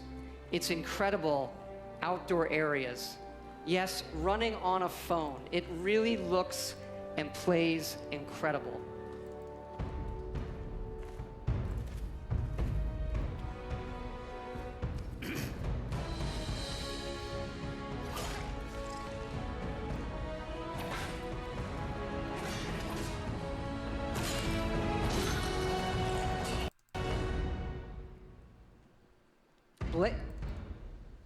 Blades has several modes of play. First, the Abyss, a roguelike experience where you can see how far you can go in an endless dungeon. And the Arena, where you will do battle one-on-one against other players. And the main mode, the Town. This is the hub for your story and quests. You are a member of the Blades, the Empire's top agents. Forced into exile, you return home to find your town destroyed and need to rebuild it. Yes, Blades also features a town building mode. You'll decide what your town looks like and be able to upgrade and decorate all of the individual elements in it. As your town levels up, you'll unlock new NPCs, quests, and more. You can even visit your friends' towns.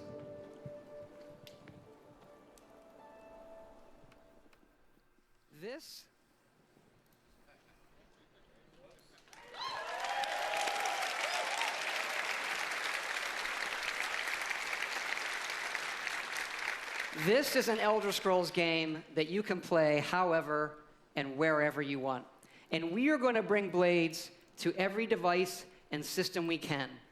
Phones, PCs, consoles, also virtual reality, on mobile, all the way up to high-end VR on PCs. And what's really cool is all of those connect to each other. So one of my dreams is we'll go back to that portrait mode, which I like to call meeting mode. Because if you're in a meeting on your playing a game, in portrait mode, no one knows you're playing a game. And so with Blades, you could be in a meeting playing Blades against someone at home in VR. Blades is coming this fall for free.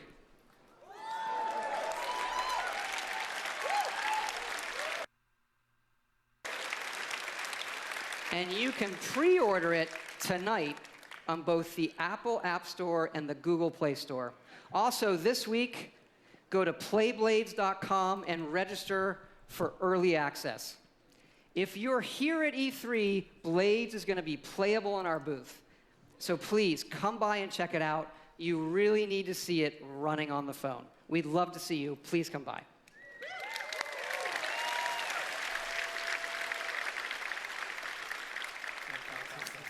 I just want to thank you all again, all of our fans here, everybody watching online, for all of your support over the years. It is so exciting to show you all that we have coming out this year, and it is an honor and a blessing to represent all of the incredible people at Bethesda Game Studios. We have 3 offices now in Maryland, Montreal, and Austin. There's a lot of them here tonight. I want them to hear your appreciation for their work.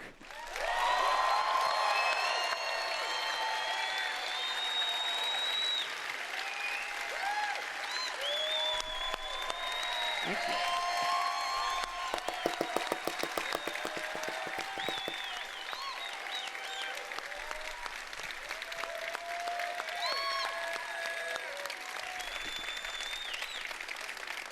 Just the best team and group of people I could ever hope for. Amazing. We also thought, since we're all here together tonight and it's so special, maybe we'd do something a little different too. And tell you what we have coming beyond this year in the future. We have also been working on a brand new next generation single player game. Next generation. But this one is in an all new epic franchise. Our first wholly original franchise in 25 years.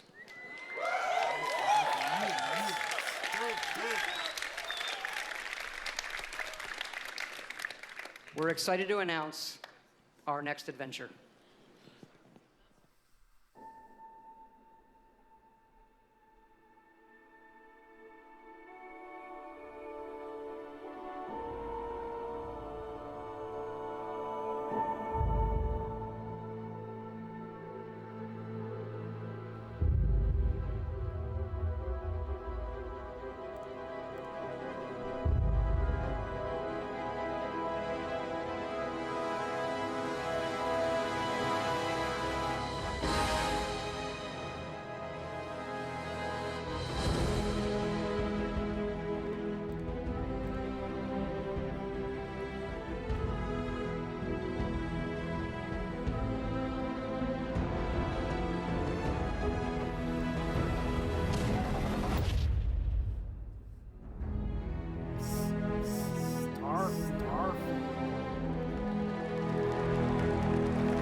Starfield is a game that we have spent years thinking about and working on.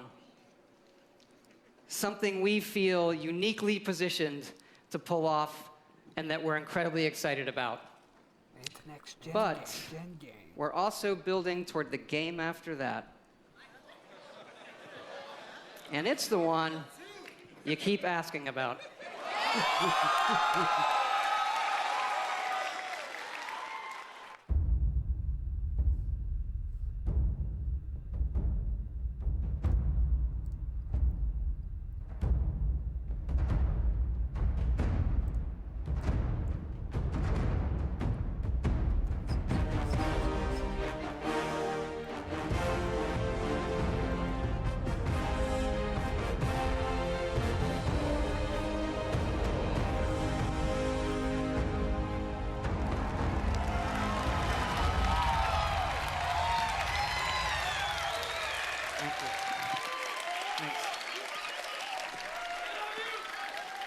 Okay, actually, now I'm really done.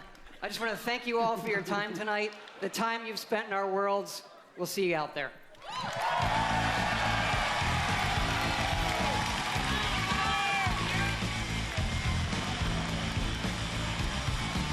Can I get another round of applause, please? Another round of applause, please, for Todd Howard.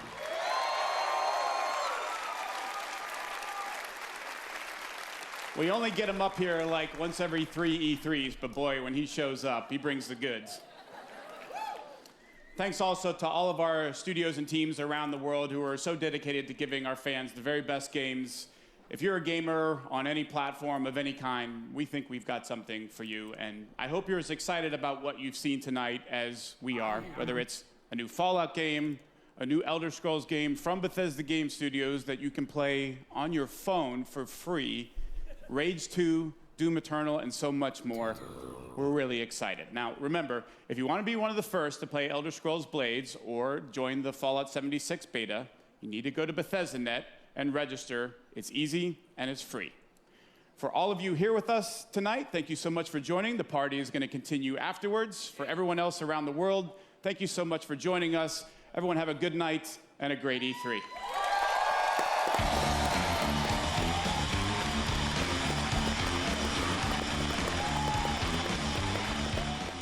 Bethesda, and welcome back to E3 on Twitch. It's 2017. This is the end, almost, of our day one, where the conferences have kicked off. We have a bunch of gaming coverage. So Bethesda, overall, that was a really good conference. A lot of announcements. Doom, Starfield. Good trailer, Fallout. I mean, the new Elder Scrolls. Overall, very impressive conference. They just hating. But that's how good the conference was. And I forgot it started even with the intro to new game. Okay. Like I said, we're gonna watch Devolver. And after that, we're gonna watch Xbox. Pretending to play it in my head. Tomorrow, I will begin live streaming the rest of the press. They did deliver with that Elder Scrolls 6. Didn't tell you where it's at, but that doesn't matter. Let's continue. Twitch guy. I'm just happy that What is that? I'm Marcus not knew that a guy word that and just, the word appeared. That just chases, games. They announced so many games in like the Wolfenstein. Oh, Wolfenstein, I am in. That is so great. I mean, we left Wolfenstein 2 with a pregnant wife of BJ Blazkowicz, so to throw it into the future and make it twin co-op, yeah, please. And it looks sick. It looks sick. It does. Glad to see them in the suits. They look awesome. Yeah. Yeah. Oh, yeah. Those suits are badass. We had the Prey VR. We had the Prey Moon Crash. We had the Wolfenstein Cyber Pilot. It looks like Bethesda's definitely doubling down on sort of the VR initiatives. They had the joke video of Skyrim on Echo, which is phenomenal. Oh, yeah. So good. And it was kind of like at the point of that video, I think that's where, they turned up the heat in the kitchen. Definitely. Right? Yeah. Fallout 76, what do you think? I'm interested in it. I like survival. I like base building. I'm okay with it. If it's anything Enough like information, or do you still feel a little cloudy on how this is how all do I build a gonna work? camp, but then go to a different server and like, where's my camp? And are the new camps It next says door? it comes with you. It says until it comes I with nuke me. it. No, it wasn't that the acronym of camp. It was like blah blah mobile, so you can like. Sure. But I'm wondering when you log out and you don't close I guess down when your you camp. said could take it anywhere, I was literally thinking like you go into the next server and then it's just there. But Right. literally you can. Yeah, I guess you're right. Yeah. No, I mean I'm super excited about base building and. I like base building. No, I couldn't give a shit about that. I really couldn't. I'm sorry. Yeah, I'm he was sorry. out, but 3 more of us were in with it. So. And we've got just about 2 minutes until the Devolver press conference. That's going to end up the first day for us. But what do you? I want to talk. We mentioned Fallout Shelter. They called out to it. They announced, hey, it's coming for PS4. It's coming for Switch. But then they dropped Elder Scroll Blades, and for Bethesda, who's now obviously dominating in a single player and a multiplayer and mobile and VR, what do you think about another entry and using Fallout 76? What do you think? I think it's sweet. I mean, mobile gaming. They did say that like they want to expand this onto other consoles and things. So if maybe mobile's not for or do you you, still just wait feel a a little few, cloudy on how this is How do I all build gonna a work? camp? And they'll release it for another console. But again, base building, it's you have that central hub where you really get to affect how the game works and everything. Right. And it really is just for like hardcore Elder Scrolls fans, maybe not for the general gamer. It's pretty sweet that it's cross-platform VR stuff. Yeah, That's pretty because neat. I want to play VR, but nobody has VR to play with me. So. We have just a minute until the Devolver press conference. Ladies and gentlemen, I hope you are ready for whatever Devolver is about to drop on us. If you did not watch last year's, shame on you, but you're going to have to watch this one, then watch last year's, and you get like the prequel, I think, to this year. I want to remind you that underneath the video player, there is a schedule extension by Layer 1, and that will be filled up with all of the stuff that we're doing tomorrow as well. So if there's anything on there that you absolutely have to be reminded about, click on it. It'll take you to an event reminder, and then you will be set. If you use the mobile app, it'll remind you there. It'll remind you on the desktop. What doesn't matter. we've got more press conferences tomorrow. We have got Square Enix, we have got Sony, we have got Ubisoft, we've got the PC Gamer Show, and then in between all those, we've got more game coverage happening right here. So, did you guys have a good day? Yeah. Are you ready for Devolver? Talk about anime. I'm ready for Devolver. Do you think any heads are going to explode? Oh, yes. Do you think we're going to see the return? There will be blood. Will we see the return? I hope so. Well, ladies and gentlemen, we're seconds away. This is Devolver and the wrap for day one of E3 2018.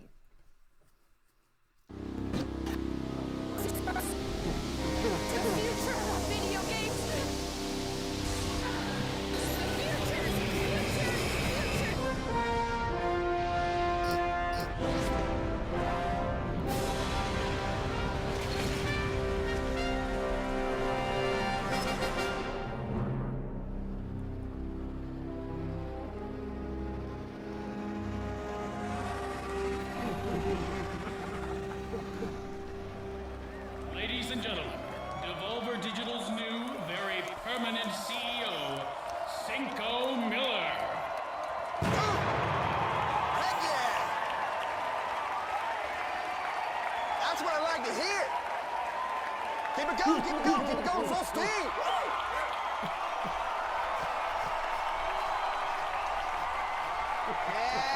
And yes, boom. Look at that. Thank you, guys. Thank you.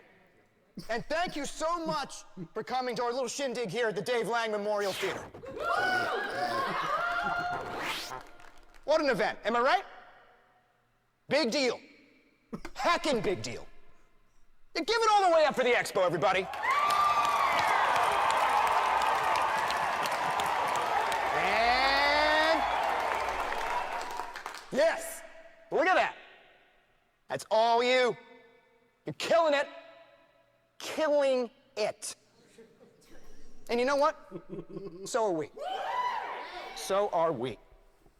Lots of changes at Devolver since the last time we were here. Lots of changes. Lots of progress. Synergies aligned. Efficiencies modulated. New management in a bold new direction. And we couldn't have done any of that without all of you. We've stepped it up, you guys. Stepped it all the way up. We've examined the industry and our place in it. We've worked hard to widen our excellence perimeter, engender fiscal aptitude, and re-intermediate intuitive strategies to promote cutting-edge, principle-centered, future-tested, high-impact, end-to-end mononectal alignment in the center sphere with a total linkage methodology concentration on our player base. And guys, I think what we've come up with is pretty exciting. You all know what's coming. I can't keep it a secret from you any longer. Guys, I am so excited to debut right here on this very stage Devolver Digital's first foray into the Battle Royale play space. Battle Royale F2W, yeah! What a play space, am I right? A play space that we believe is the future's future. Shut your mouths, you miserable piece of human garbage! Shit! Let's get this nonsense started.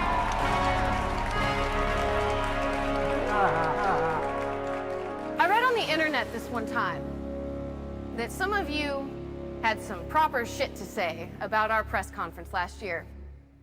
That it wasn't professional. That it didn't feel like a real video games conference by a real video games publisher, what publishes real video games. That it was all some kind of joke. Joke. Well, you were super wrong. And to prove it, we have ramped up this year's Jiminy Thinger to include everything that you might expect from a production of this magnitude.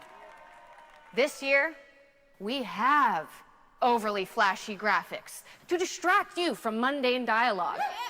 Guest appearances from personalities that you can recognize and project some misplaced familiarity onto because you have seen them in videos on the internet. and whose appearance will serve to light up a predictable nostalgia response, and it is 2018, and that is how marketing is done now.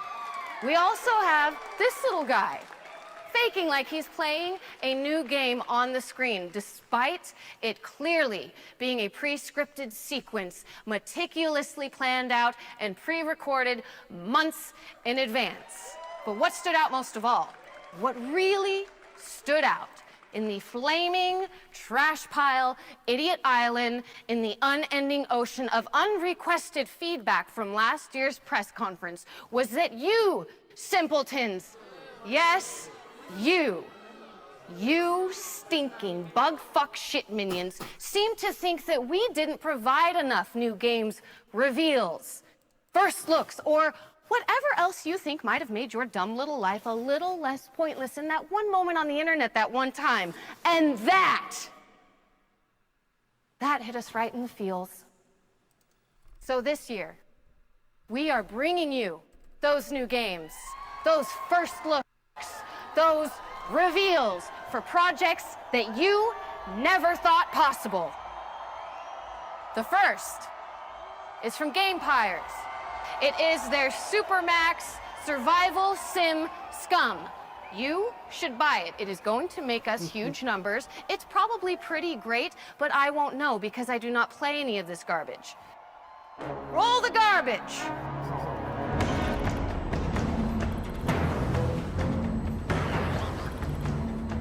Scum Season 2 is gearing up, with Tech One's most violent offenders on display in our award-winning survival broadcast. With over 3 times as many drones, viewers will enjoy the contestants' most intimate moments. New weapons and gear elevate the action, but it's the trademark paranoia that drives the savagery to new heights, making Scum a thrill for the entire family. Fear not. Tech One security is on site to keep contestants in line. Oh my. And of course, fan favorite Mr. Smiles is back again for rule enforcement. Threat has been terminated. Scum, welcome to the next era in Supermax survival.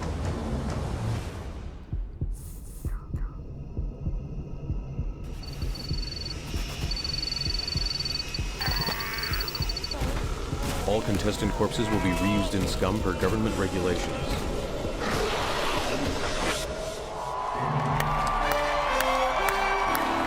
Well, that looks like a hell of a lot of fun for the kids, am I right? Go to scumgame.com for more information, or don't. I get paid either way. Up next, we have Devolver Digital's newest bleeding-edge technology innovation. Loot boxes. Loot boxes have made headlines over the past year, and you, the moronic gobbling maw of consumer idiocy that you are, have shown little to no regret in just plain dumping your money into this deeply insulting monetization model. At the same time, in parallel, it seems we have seen cryptocurrencies roll in and jack-punch the global socioeconomic landscape right in the sweetness, creating an entirely new culture of massively unqualified financial experts with absolutely no idea what the shit they are talking about. If there is one thing at Devolver Digital that we love, it is talking confidently about important issues we are completely ignorant about, and then fleecing fat stacks of cash out of an uninformed marketplace that really should know better. Ladies and gentlemen, I am thrilled to introduce you to our newest product, Loot Box Coin. Loot Box Coin is the world's first cryptocurrency that is so fucking secure, not even the owners know its actual value. Totally unregulated and absent of all civil, governmental, international, personal, or institutional liability. Loot Box Coin aims to become the global standard in meaningless wealth acquisition and questionable financial stability. Loot box coin cannot be mined, cannot be opened, cannot be blockchained, cannot be walleted or crypto verified. It can only be bought through Devolver Digital with real, actual money you have in your actual bank account.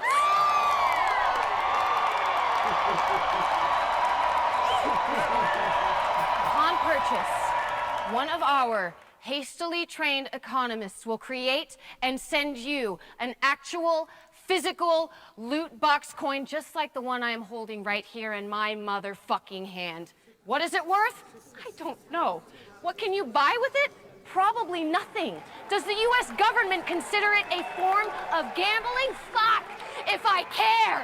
Loot box coin is available now on the Devolver Digital online store for a price that changes every hour on the hour for no discernible reason. Don't believe me? Well, go fire up a browser and check it out.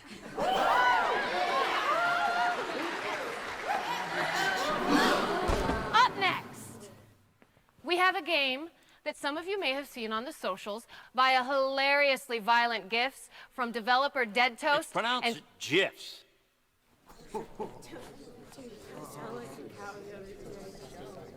Pardon me? Yeah, GIFs. You said GIFs. It's an acronym. Acronym's pronunciation is determined by the creator of the said acronym, like a proper name. In this case, the creator of the graphics interchange format, Steve Wilhite, says it's GIFs. Choosy developers choose GIFs.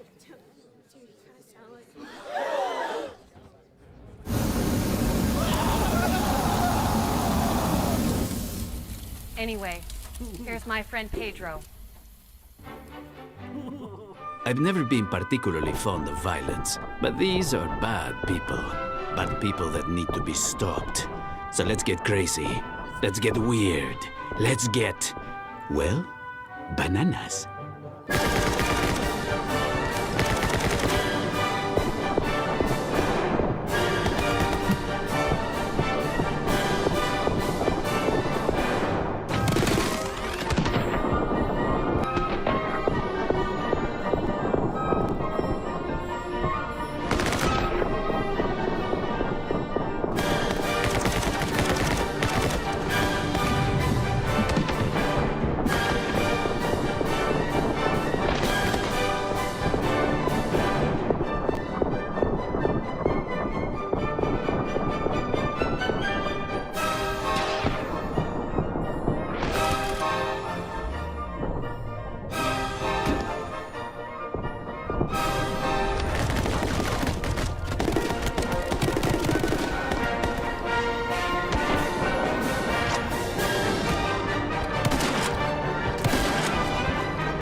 The past few years, we have seen a new trend in gaming hardware.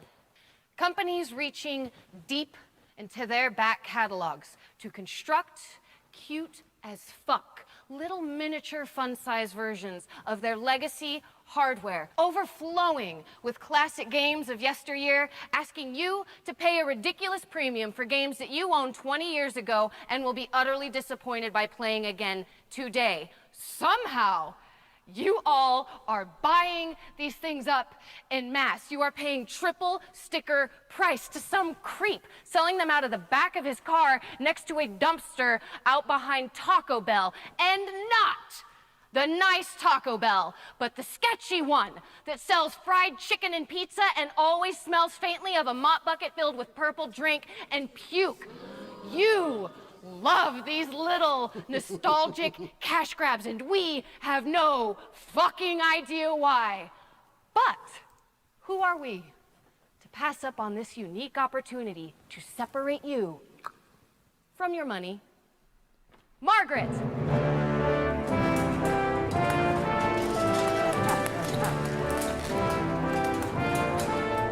I would like you to meet the Devolver Digital Entertainment System Classic.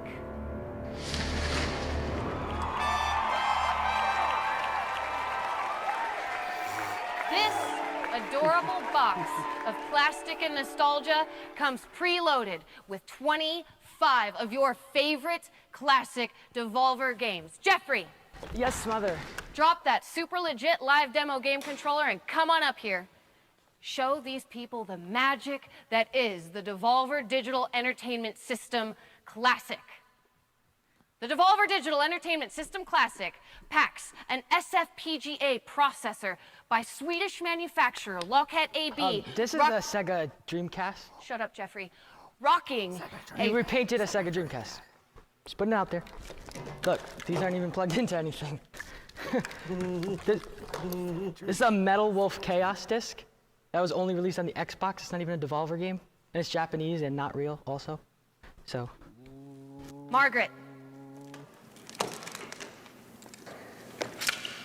Whoa, whoa, whoa, whoa, whoa, whoa. Hey, hey, whoa! Hey, stop, stop!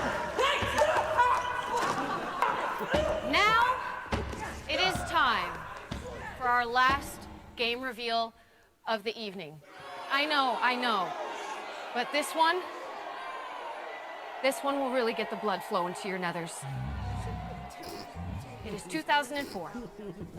I am taking you on a journey to 2004. Our good friends at From Software released a game that, unbeknownst to them, would lay the very foundation for the modern American political landscape. This game, this motherfucking legendary piece of cold-rolled amazing was forged in the most sacred elements of video game development. Mechs, explosions, and overly dramatic voice acting. Ladies, gentlemen, holy fucking shit. May I present to you From Software's 2004 masterclass in democratic mech warfare, Metal Wolf Chaos!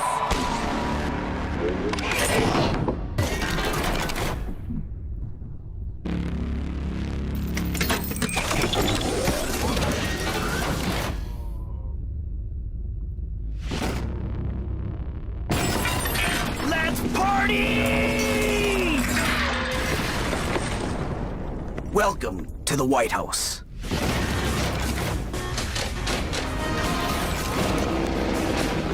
Michael!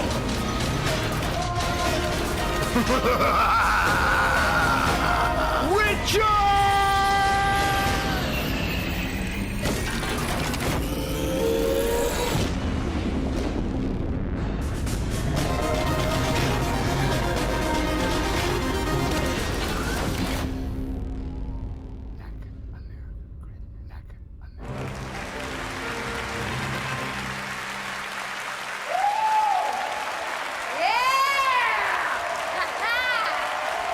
Metal Wolf Chaos XD launches on Xbox One, PlayStation 4, and PC later this year.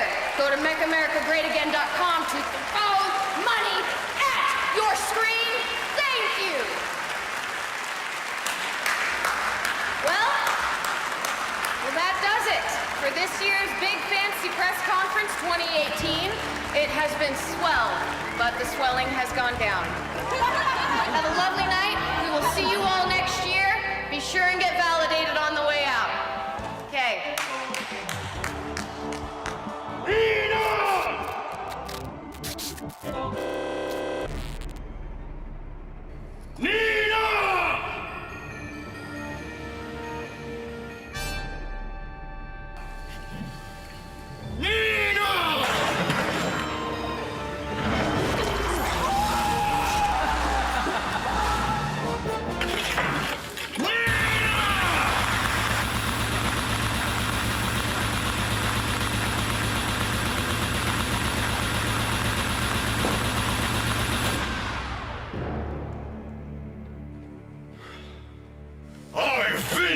future's future.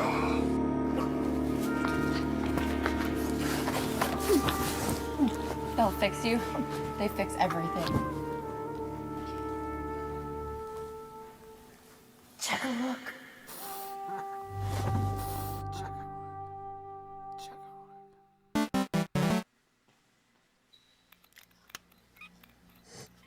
Shark, starting to roll.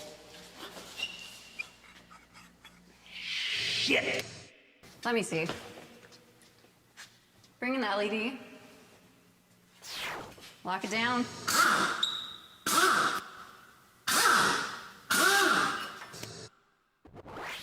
She's on. All right, what's the story? We were able to save her heart. What? I thought we agreed on total body prosthesis. Now lose the heart. Jesus. Did you hear me? Doesn't matter. We're gonna wipe her anyway. All right. Yeah, lose the heart. On it. You're gonna be one bad motherfucker. Shut her down. We get the best of both worlds. The fastest reflexes modern technology has to offer. Onboard computer-assisted memory and a lifetime of Devolver Digital executive programming. It is my great pleasure to introduce to you Mina motherfucking Struthers.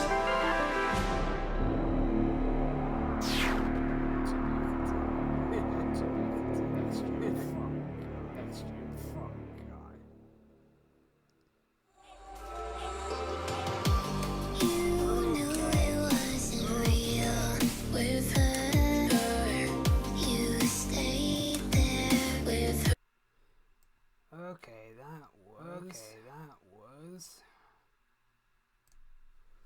that was Devolver Digital's press conference. We are now gonna Xbox press conference.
And before I start the press conference, I am going to end the live stream here on YouTube, but I will continue it on Twitch. For those of you on YouTube, thank you for joining me. I will see you tomorrow for more E3 live streaming. I will see you tomorrow. This is Taylor from CinemaAwesome.com signing out.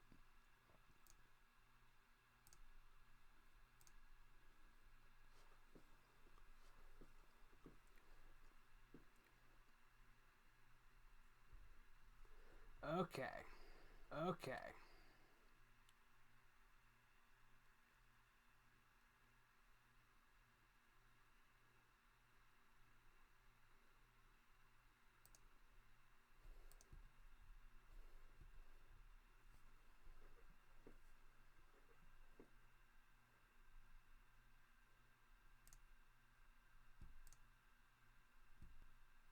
Dropping the booty mouth.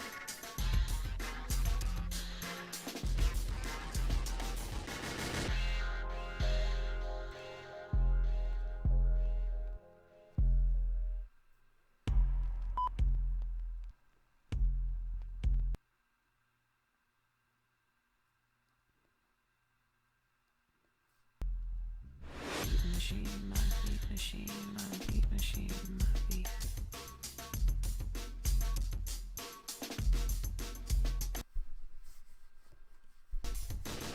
Machine, my beat machine, my beat machine, my beat.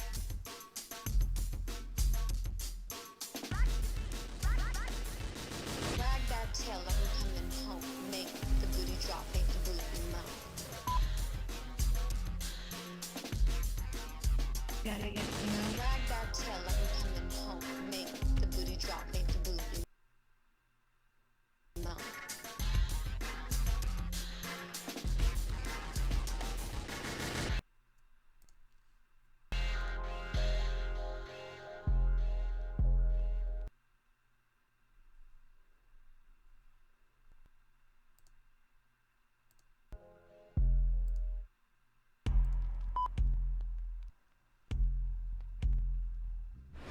Machine, my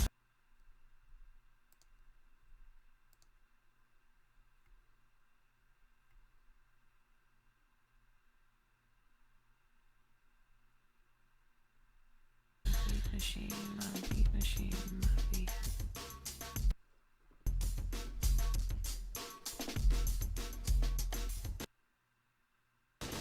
Machine, my beat machine, my beat machine, my beat.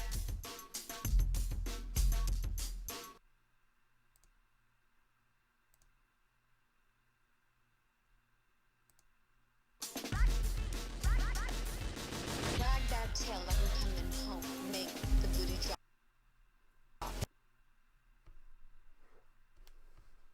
The booty drop, make the booty mouth.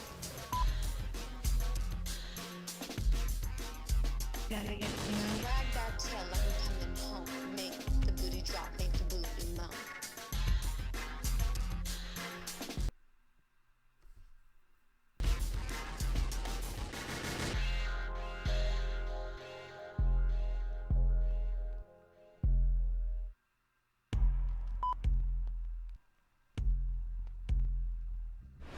Machine, my beat machine, my beat machine, my beat.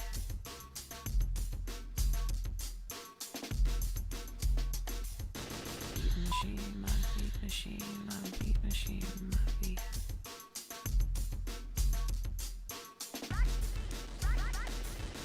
Wag that tail like I'm coming home. Make the booty drop, make the booty mouth.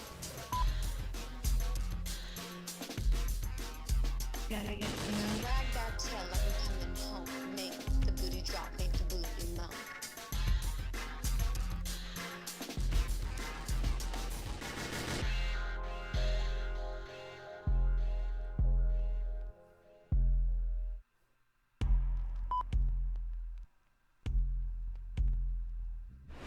Machine, my beat machine, my beat machine, my beat.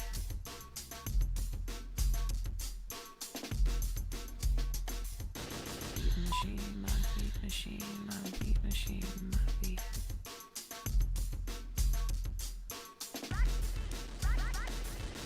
Wag that tail like I'm coming home. Make the booty drop, make the booty mouth. Gotta get wag that tail like I'm coming home.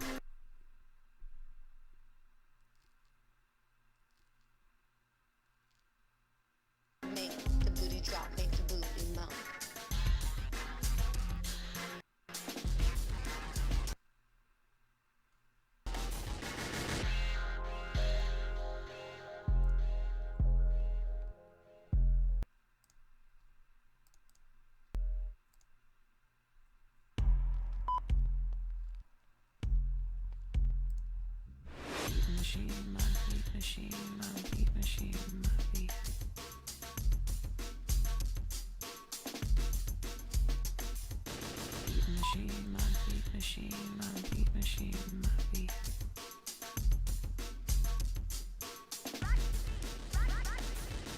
Wag that tail like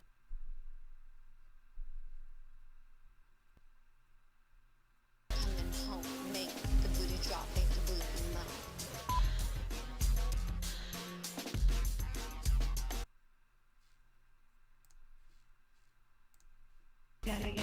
Wag that tail like we're coming home. Make the booty drop, make the booty moan.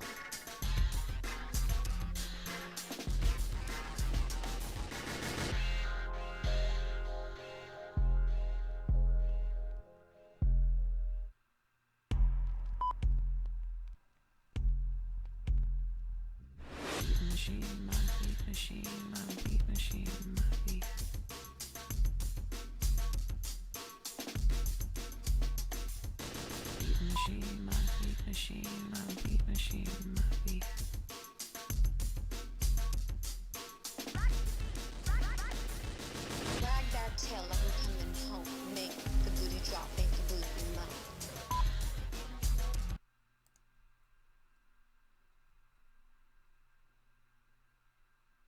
The booty drop, make the booty moan. Okay. Okay.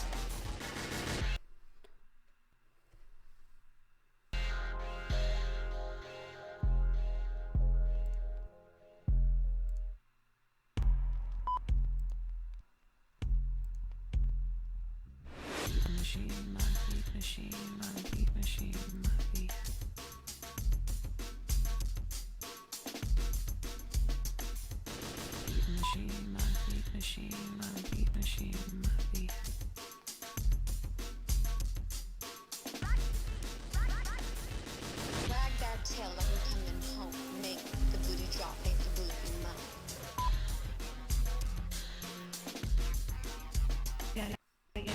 Wag that tail like we're coming home. Make the booty drop, make the booty moan.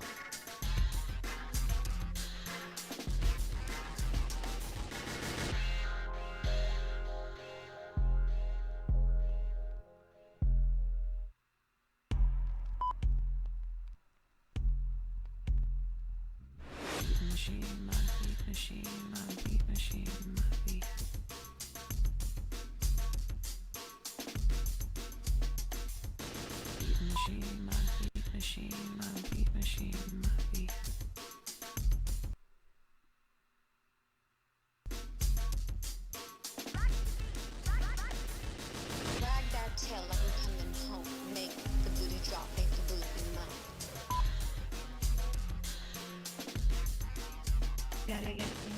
Oh, here we go. Oh, here we go.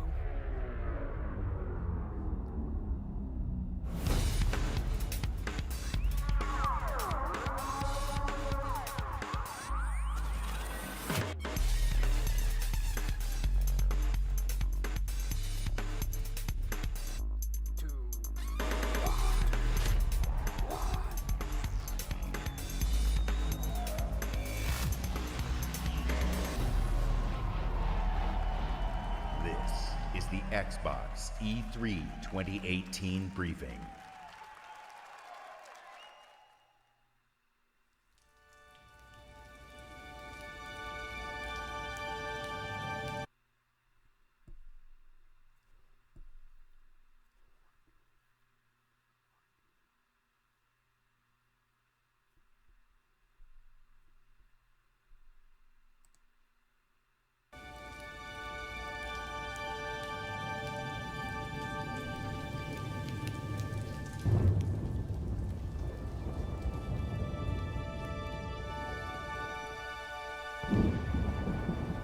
Okay, what do we got?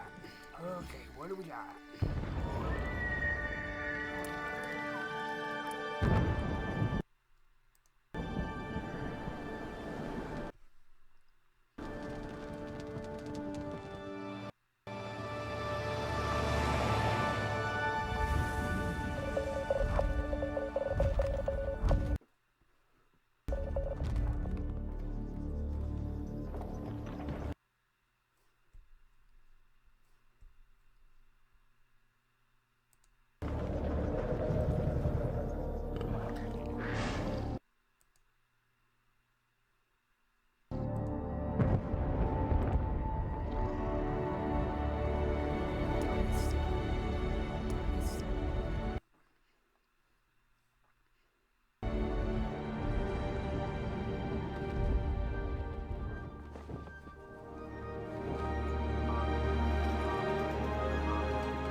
Please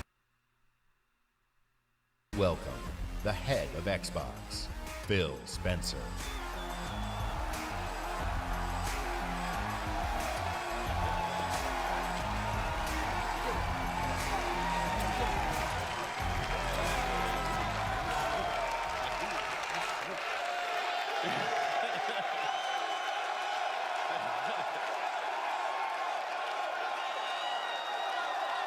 With Halo Infinite, we will join Master Chief on his greatest adventure yet to save humanity.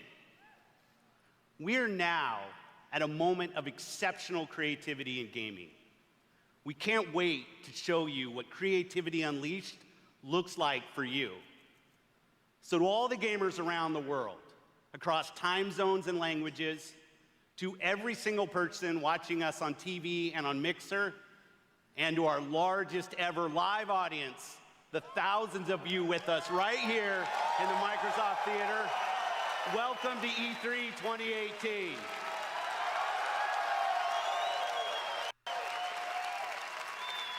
I'd like to personally thank everyone who's joining us from FanFest.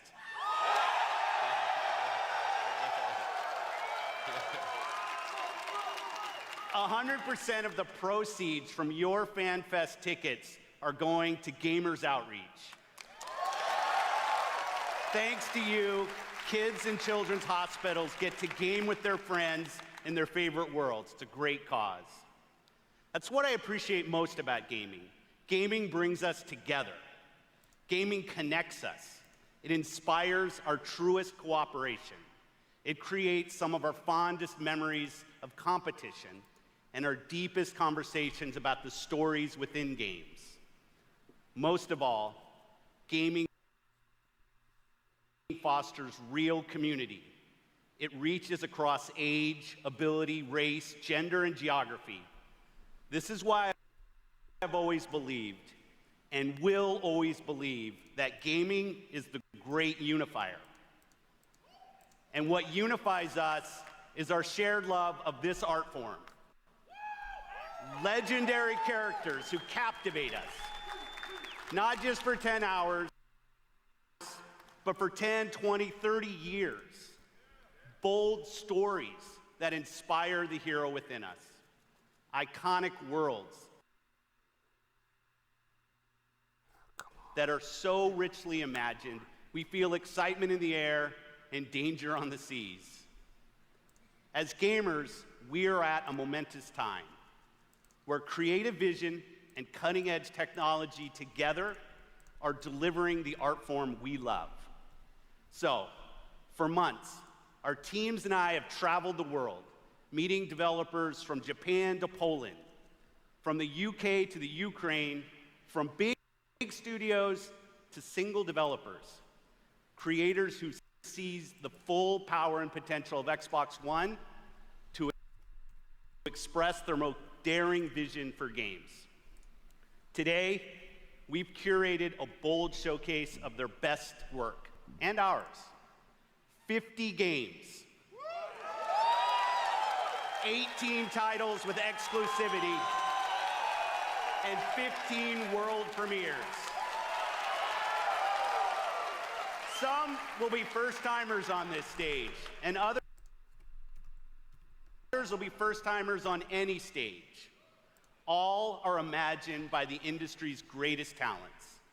All demonstrate what true artisans can create: mind-blowing art, immersive sound effects, breathtaking worlds. So let's jump in. Jump in. Jump in. Exclusive.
World premiere.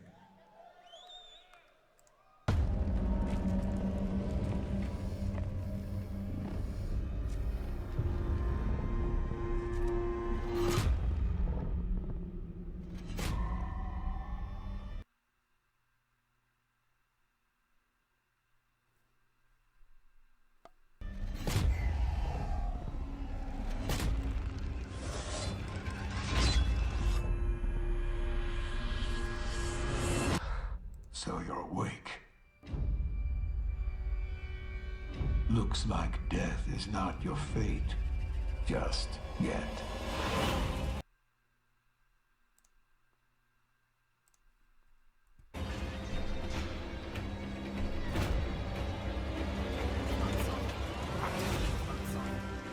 Some time has passed since I found you. Your master still lives. They'll soon make use of his bloodline. The limb you have lost will give way to something more useful. You'll learn to appreciate its worth.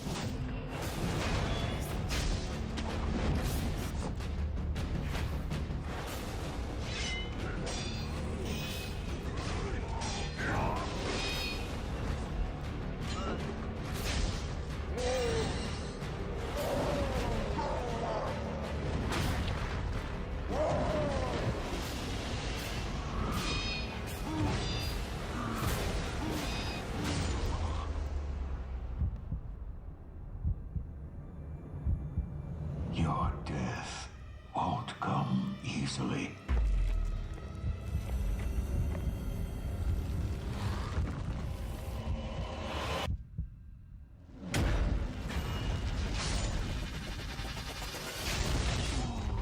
I'm gonna pause it real quick.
Please welcome, from Bethesda Game Studios, Todd Howard.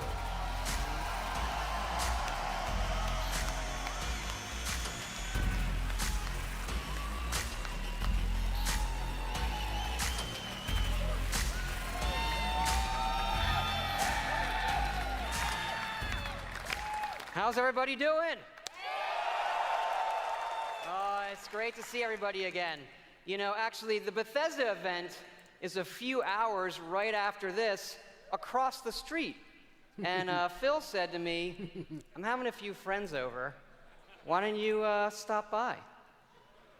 And look, I know Phil is really, really charming, but damn, he's got a lot of friends. And the good news is, you're our friends too. We've had an incredible 16-year history with Xbox, going all the way back to the original with Morrowind. Now backwards compatible. And that goes all the way to bringing mods to consoles with Fallout 4. And now we are bringing the Fallout universe to Xbox Game Pass with Fallout 4 launching today.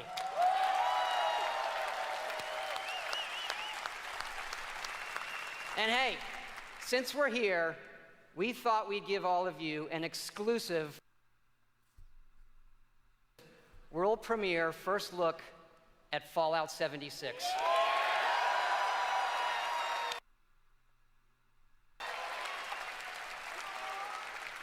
Yes, Fallout 76 is a prequel to all the other games, and it is our biggest one yet.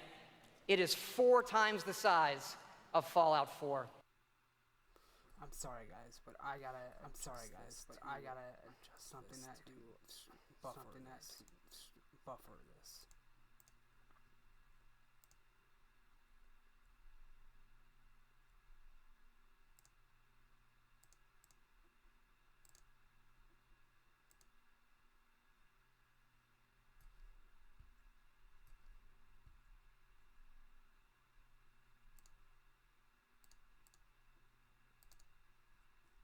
There we go. We'll try that. There we go. We'll try that.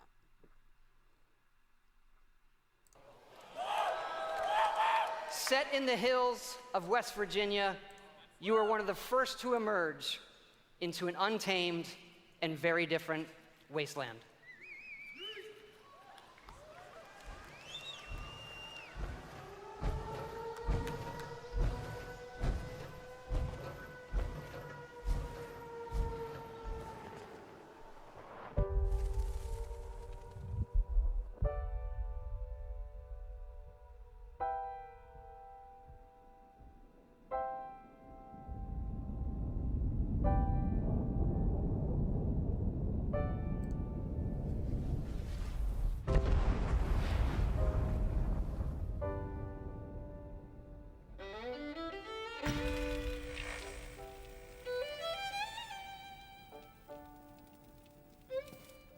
Years after our great nation began, we gathered together to honor the completion of Vault 76. This sprawling underground shelter may have been engineered by Vault Tech, but it was built by you. So that if the bombs do come, our way of life will endure. Almost heaven, West Virginia, Blue Ridge Mountains, Shenandoah River. Life is all there, older than the trees, younger than the mountains, blowing like the breeze. Country roads, take me home to the place I belong. West Virginia, Mountain Mama, take me home. Country roads, take me home. For when the fighting is stopped and the fallout has settled, you must rebuild. Not just walls, not just buildings, but hearts and minds, and ultimately, America itself. Country roads, take me home, country roads. In Vault 76, our future begins.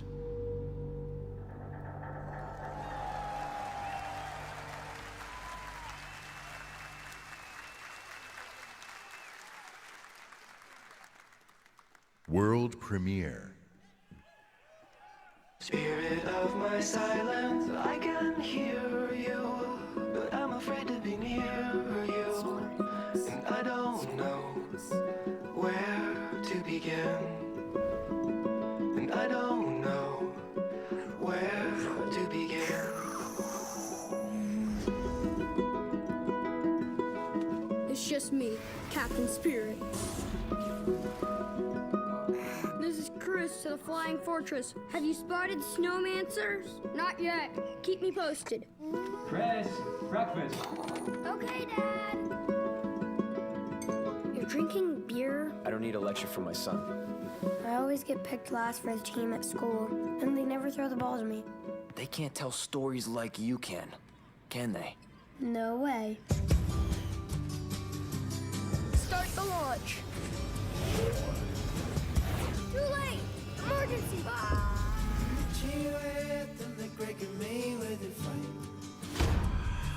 You're too weak to fight me. This time, you won't get away from me.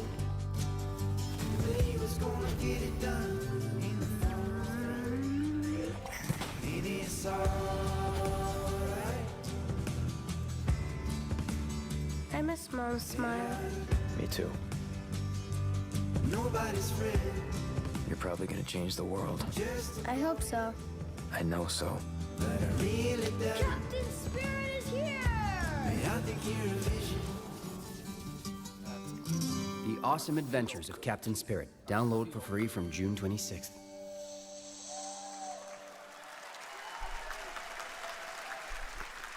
Exclusive.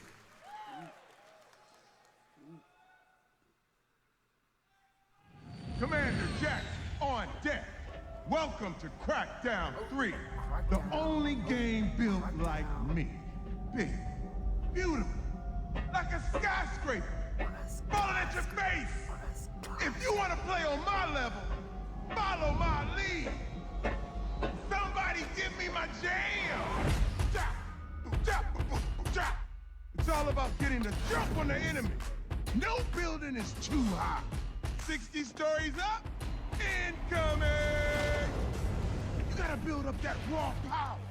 Grab more, grow more, nama, nama, nama. Big, bigger, Jackson! Then you need that firepower. Homing rocket gun, bullseye. Vortex cannon, see ya! Graviton tether. Have you two met? And the most powerful weapon of all, me. And then I roll out like a boss. I can push off fools, pull up the side of a building, or even bust out my very own tank. Oh yeah. Boom shakalaka! Man, these bad guys just won't quit. They got mad scientists, and madder master plans. Here we go! The hits just keep on coming. Boom! Whack, whack, mother! Crackdown 3!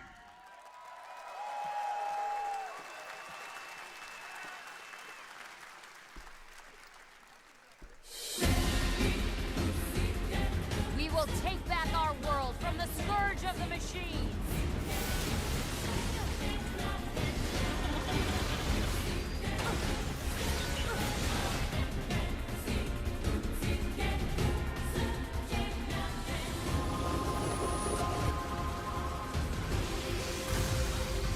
Glory to mankind!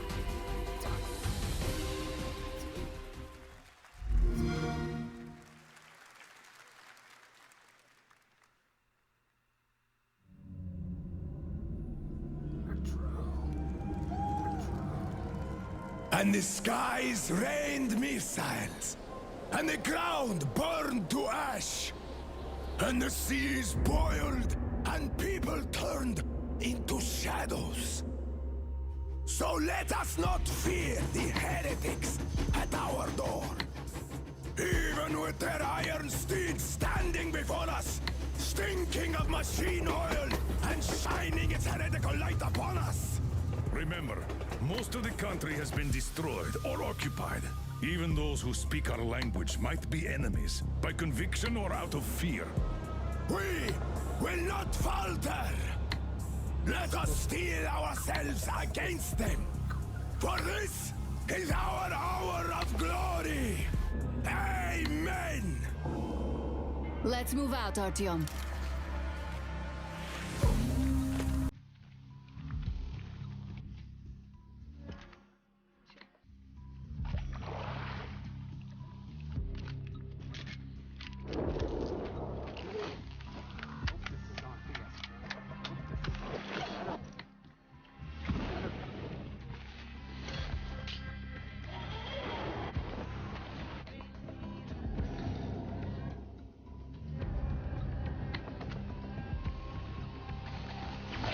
They want blood, they will get it. We'll cross it no matter what those fanatics think.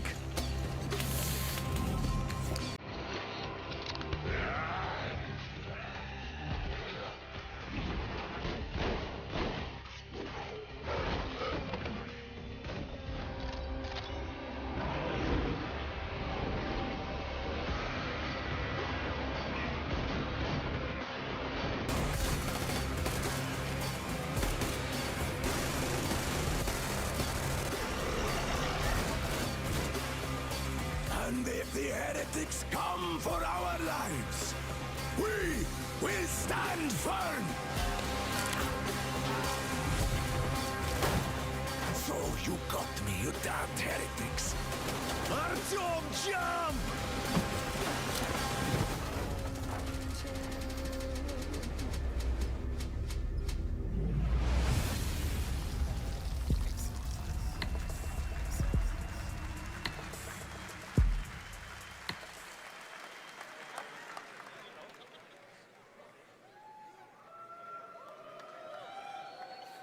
Metro had me at its gritty visuals, brutal landscapes, and its mystery of the ruins above ground. What I love about our art form is the vast range of creative expression, from grim post-apocalyptic battles to hand-painted spirit guardians. Whatever world these creators build, whatever story they tell, whatever sound effects they use, we will work with creators to guarantee that their games look and play best on Xbox One. Like this next game, generations have loved role-playing games from inventive studios in Japan. Our next game is the latest in a legendary series. For the first time ever on Xbox, Kingdom Hearts.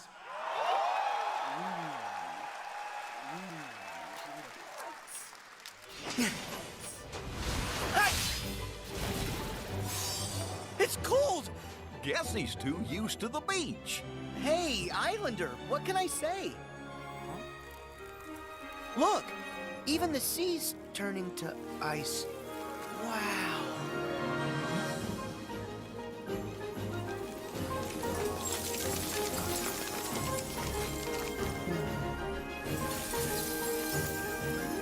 A walking, talking snowman! You really are alive! Hello. Olaf, are these your friends? Nope, never met him. Don't know anyone blue, green, or Husaki Spike.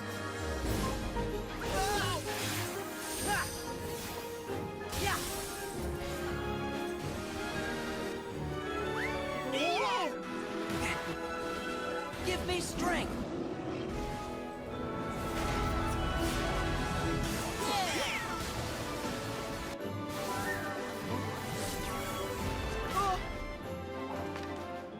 Whoa! Yeah! Ha! Take this!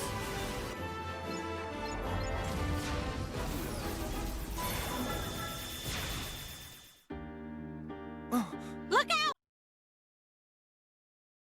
Oh. That's amazing. You can control ice. Control it? No, all I ever do is hurt people. This is my home now. I can't go back. I don't want to hurt anyone. Herc!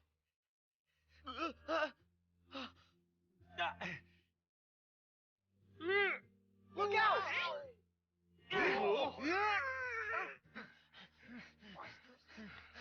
Oh!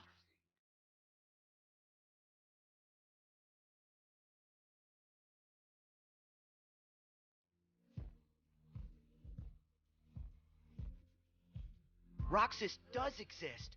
His heart's inside my heart. The other Twilight Town is just data.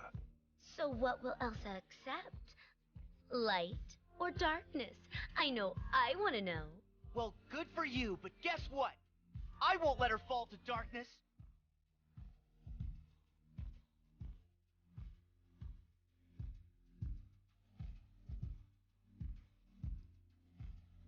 This Keyblade. Is that?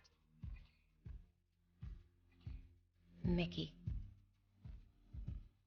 you're too late.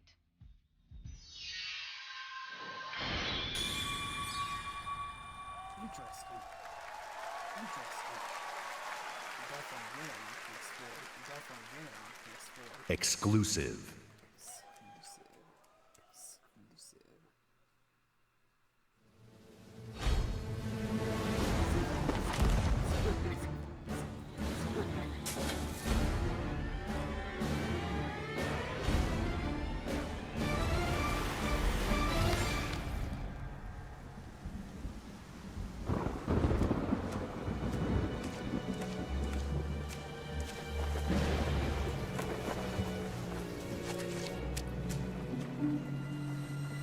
You needn't cower in the doorway. I actually like meeting new people. Besides, the conversation with my friend here has reached a bit of an impasse. I think he just needs a moment to cool off. Now, I sense that you brought me something to inspect. Show me. Oh.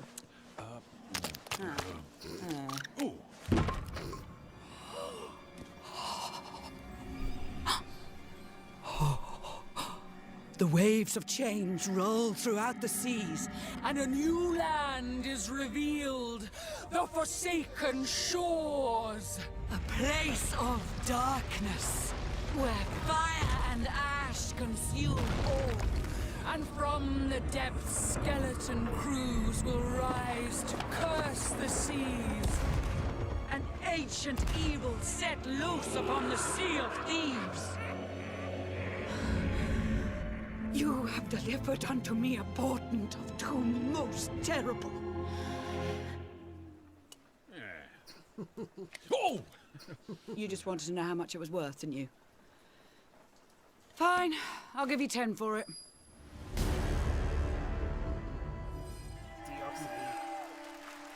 Not bad. Not bad. Just not feeling it right now. Needed something right now. Needed something.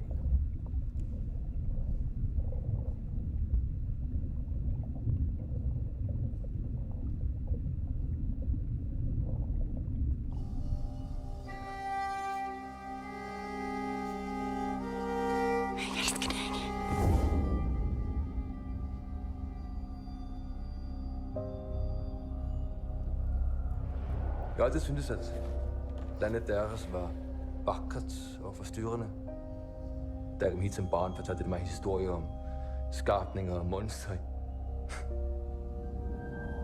Vi ved, at nogen er derude. Og du fortælle mig, hvem det er?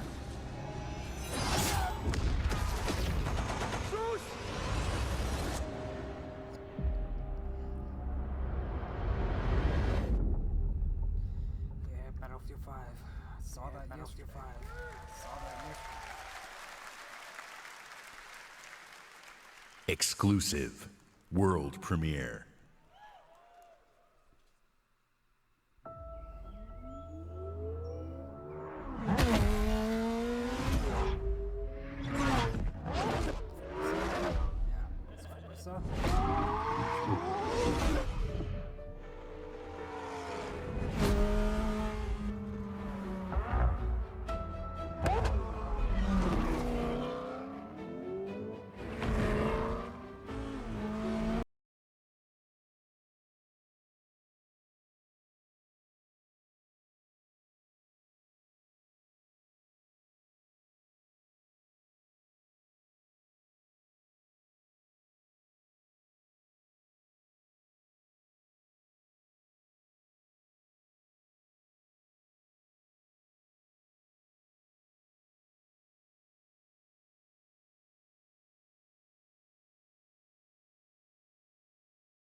Please welcome, from Playground Games, Ralph Fulton.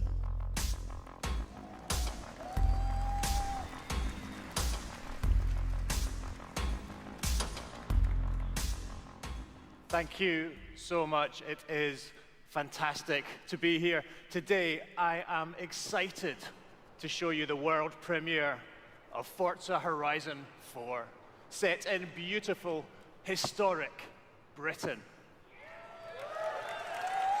Forza Horizon 4 features dynamic seasons in a shared open world, and seasons change everything. Let me introduce you to some of our team who will be helping demo the game today. Please welcome Bill, who is online with a few friends in the beautiful English countryside. He has chosen the incredible new McLaren Senna. And say hi to Solomon, who is hanging out with his buddies on the streets of Scotland's capital, Edinburgh. Solomon is driving the Hoonigan Ford Focus. And please welcome Andy, whose off-road buggy is perfect for taking jumps, scaling rocky terrain, and having fun on the coastline of Britain. But first, let's join Rebecca. She is enjoying the summer in her highly customized Nissan Silvia. The sun is out, the sky is blue, and it's the perfect day for a drive. Forza Horizon 4's Britain is a shared open world. When you play with the entire community. And that means the other drivers you'll meet in the game will be real people with all the variety, spontaneity, and fun that real people bring. Let's join Bill. He's in the same shared world as Rebecca, driving at speeds made even more thrilling on Xbox One X by the brand new 60 FPS mode. Meanwhile, Andy is bouncing around the dunes nearby. As you can see, Horizon 4 is still full of action-packed fun. And now we're going to show you how seasons change everything.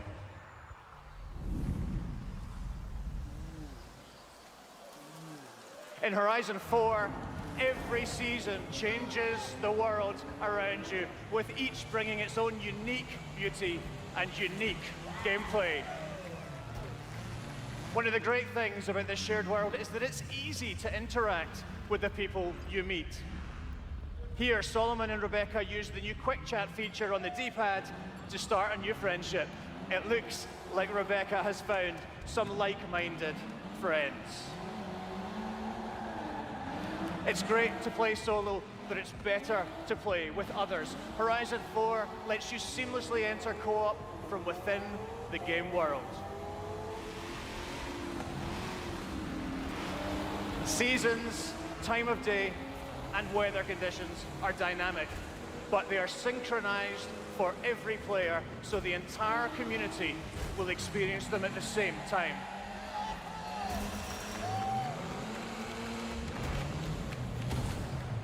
Now, as much as we'd all love to sit and watch the sun go down together, let's see how this scene looks in winter.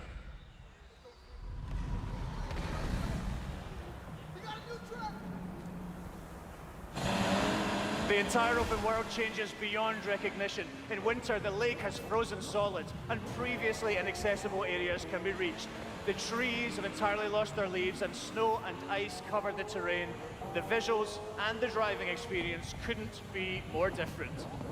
And now a blimp has appeared over the ice to signal the start of a new world event. Forzathon Live invites the entire community to come together and cooperate to win big rewards. And while they head off to the event, I'd like to show you how the world of Forza Horizon 4 looks in spring.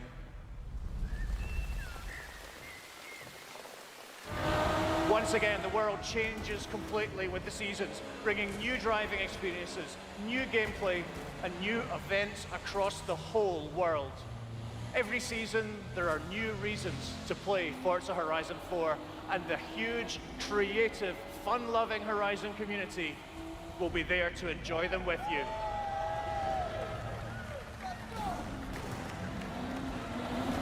Today, you've seen a completely new take on Horizon.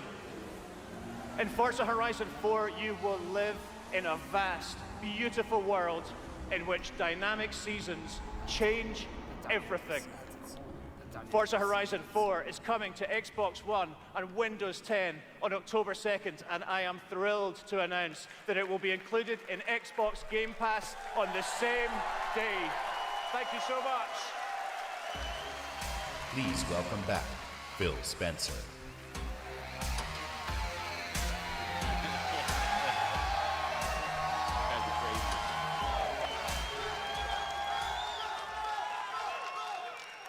We know that exclusive games from our Microsoft studios are what originally turned so many of us into Xbox fans.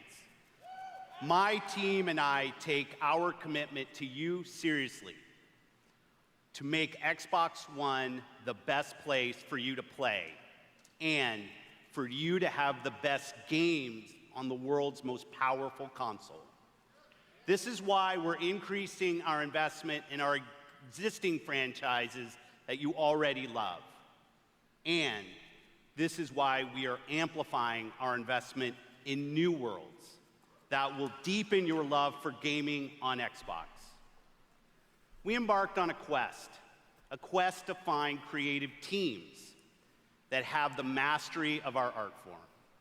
And we found innovative game designers, master storytellers, exceptional world builders.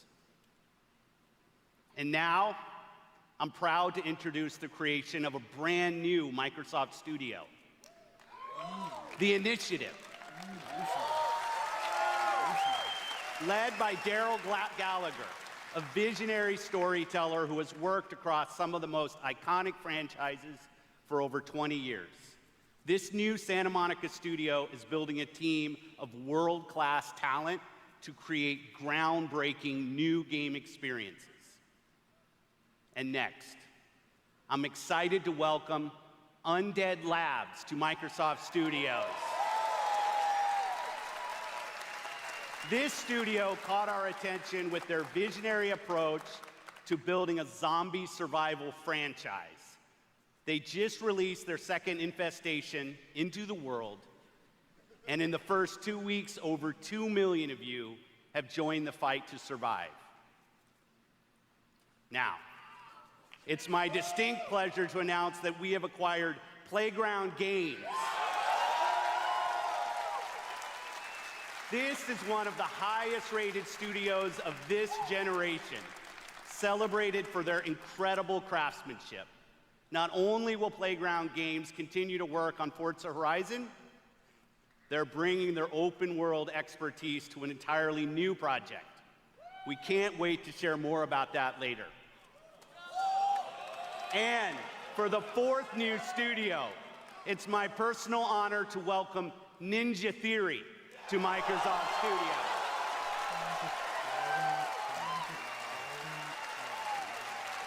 I met Nina and Tamim when we collaborated on Kung Fu Chaos back on the original Xbox. And a minute into playing Hellblade, you know you're in the hands of master storytellers who are fearless about telling bold cinematic stories. This is a team gifted in creating new franchises. And yes, we've got a fifth studio to announce, Compulsion Games. 2 years ago, we premiered a game we couldn't get out of our heads. A game that captivated us with its strong, fresh, and intense storytelling. We Happy Few is nearing its full release to gamers everywhere. So please help me in welcoming all of our new studios. By joining us at Microsoft Studios, these 5 new teams will have the resources, the platform, and creative independence to take bigger risks, create even bolder worlds for you. Truth is the enemy of happiness. Isn't that the decision we all made? Oh, but you know the truth, don't you? There's not a thing I can tell you that you don't already know, is there? Have you had your joy, Ollie? People in town are getting a tad bit skinny. I think they're starving to death. And they're painting the streets in rainbows. Have you not noticed? Oh, Ollie. Why are you all wearing those ridiculous new masks? You should get one. They shape your face into a smile. And when you smile, you can't help being happy. We have to tell people. They need to know the truth. No! I'm fine with that then. It's better not to know.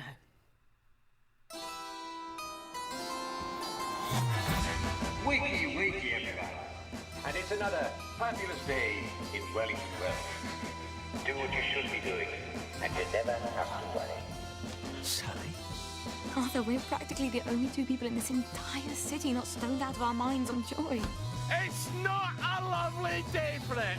It's a terrible day for it. If you force people to have the emotions you want, then you've turned them into robots made out of meat. Where is it?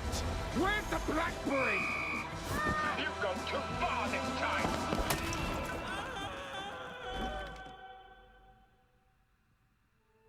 People won't face facts.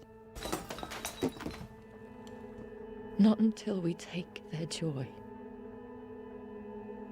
And when we do that, they'll murder each other in the street.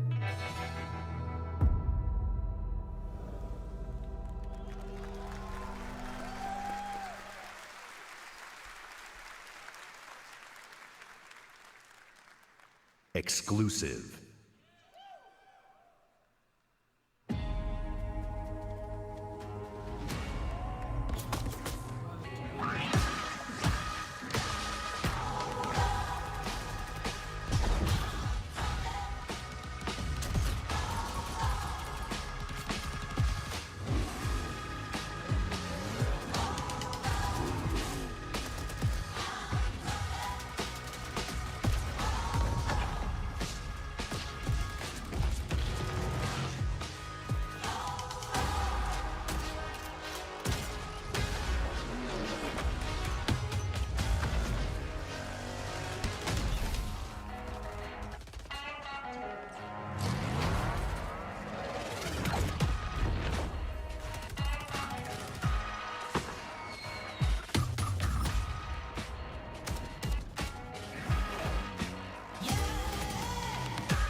World premiere.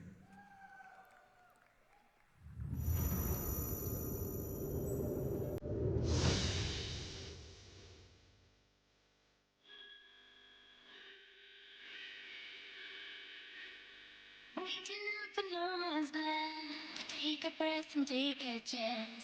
Walk around some nights to chase the world. Where to go, when to start. True to trust what to say. On the moon, just need someone to share. Swallowing the dust, guaranteed to carry on. Being so strong, I am so strong to go. Living in the past is not the way to live, but wish you could hear me say that I miss you. While we're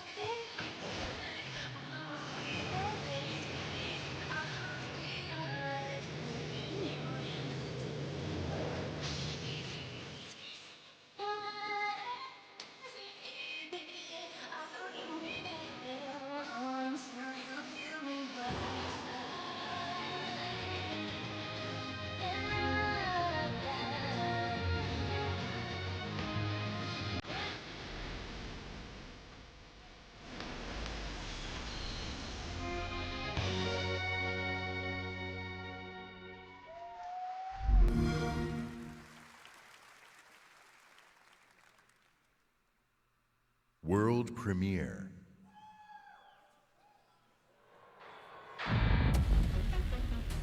Washington, D.C., the most heavily protected city on Earth. Within its limits, 177 foreign embassies, 550 elected officials, and 23,000 military personnel. In the event of an attack, critical personnel are evacuated, underground shelters open, while complex defense systems patrol the sky. But nothing stopped the virus. 27 days after patient zero, Washington fell. It began with riots on K Street, then shootings in the National Mall. Troops withdrew to bunkers. Civilians were left in the streets. America is on the brink of collapse. But some people have survived. Gardens grow on rooftops, their fences patrolled with rifles, in communities that live under constant siege. Survival has taken the form of urban warfare. Centuries ago, on this very soil, brother fought brother, spilling blood to forge the United States. History is threatening to repeat itself. Now, in the heat of summer, 6 months after the outbreak began, a remnant of a corrupt state lurks in the shadows, ready to engage in a new civil war. Agents of the division are the only ones standing against it. But how do you save a nation when its enemies come from within?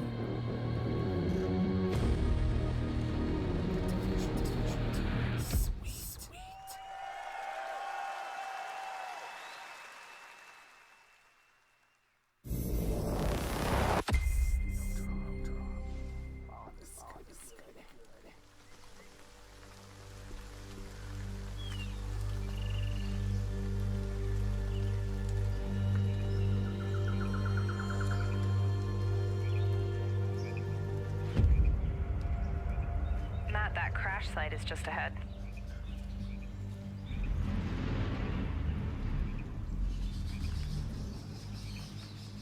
Duke, Kit, did you guys hear that? Yeah. Closer this time.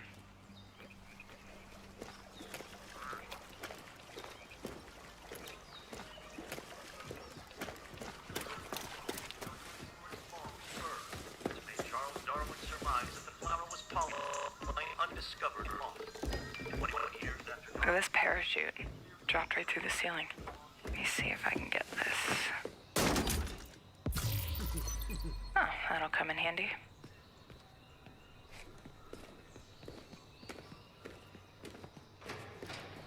So you guys are coming, or what? Yeah.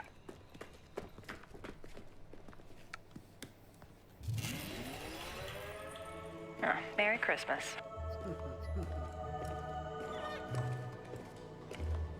Ah, here's the door.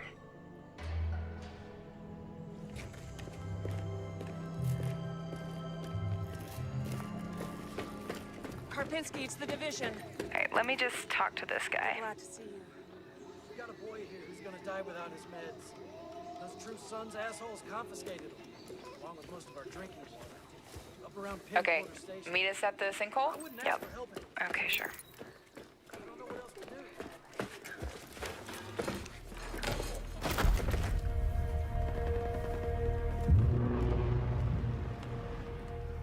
Wow. Okay. Definitely from the capital. You should have a new side mission on the map. Yeah, we're not that far. Okay, do it after the crash site? Sounds good. They're just ahead of us, Matt.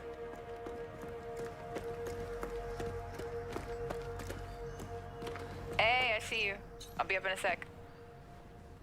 Kit, we gotta get you leveled up. I know. Please help. I've been busy. Toxic chemical residue detected. A lot of loot down there. Hey, you guys should really check this out. Almost there. So that's the control point. Hey, wait for me. Crap, they have a tank. Yep, I see him. Don't aggro him yet. Let me adjust my build. Got my crossbow and chem launcher.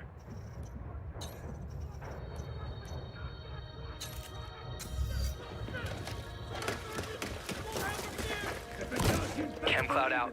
Matt, can you flank them and get a clear shot? I'll take that sniper on top. Wait for it. Got her.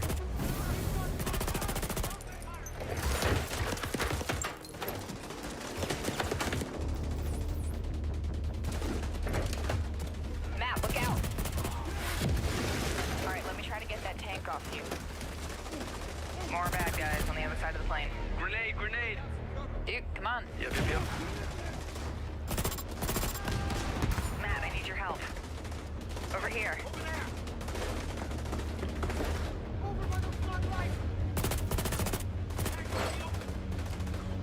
Seeker mine out.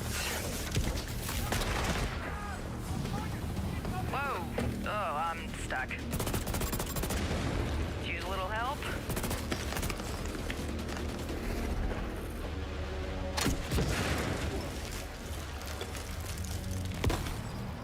Thanks, Matt. Oh, there's a dude rushing through the plane. Guys. Yep, I'll see what I can do. Got him. I'm down. Yeah, hang on, I'll get you. I'll cover you guys. Come on.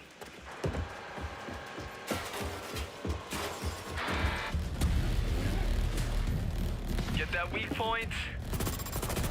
Oh crap. Matt, watch out. Setting my drone. Thank you for the revive, Meg. I've got this guy behind the tank. Matt with the hive knife. Alright, just lay it on him. Again? Drone down. Oh, there goes his armor. Ah. You're on your own. Keep going. Good job. Level up. Level 30. Oh, sweet. Congrats. Alright, flare is up. Control point is ours. Nice. Guys wanna check out the plane? Let's go. Analyzing ballistic residue. Looks No like match a found. rough landing.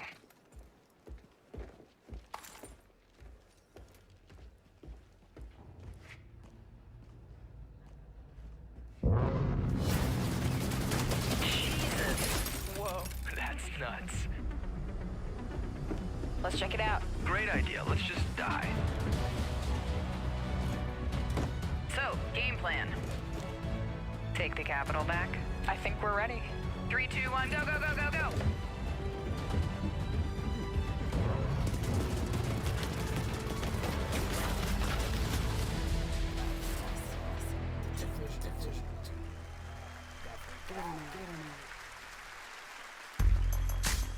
Please welcome the head of engineering, Xbox Game Pass, Ashley Spiker.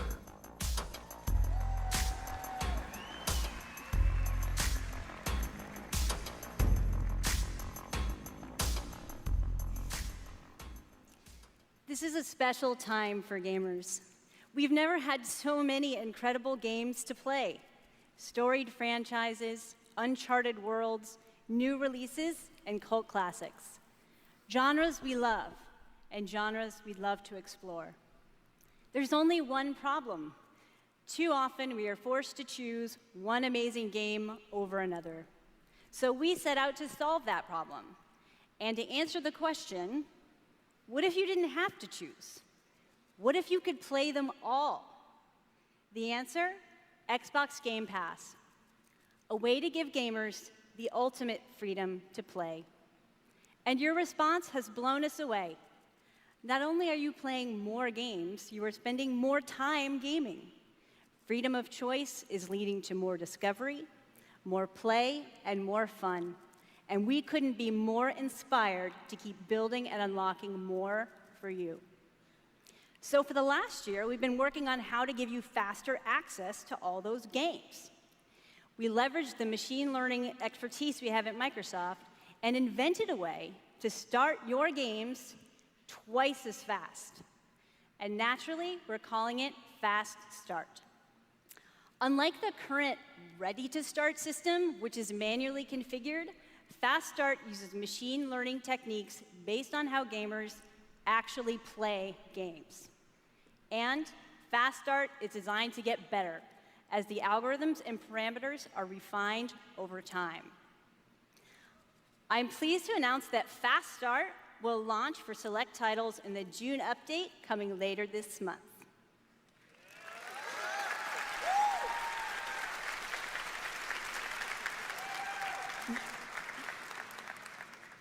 Ultimately, it all comes down to the games. We'll continue to deliver iconic favorites like Halo: The Master Chief Collection, coming later this year.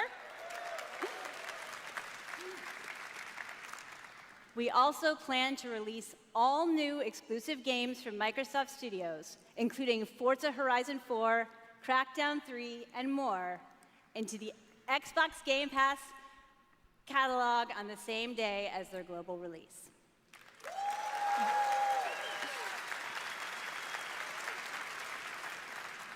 Every month, we'll also bring new games from leading creative studios into your Xbox Game Pass library. Games like Ashen, Warhammer Vermintide 2, After Party, and Phoenix Point, all available in Xbox Game Pass the same day as their global release.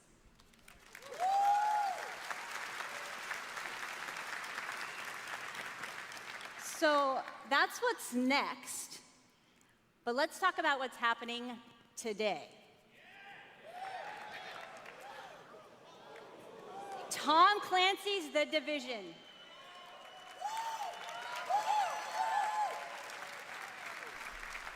The Elder Scrolls Online Tamriel Unlimited. And Fallout 4.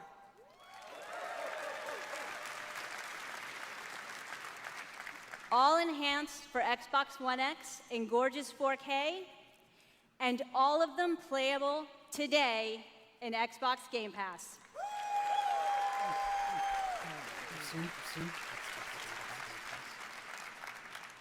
Thank you to all of the developers working with us to bring freedom of choice to gamers around the world with Xbox Game Pass. Thanks, everyone.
I thought I knew why I came here.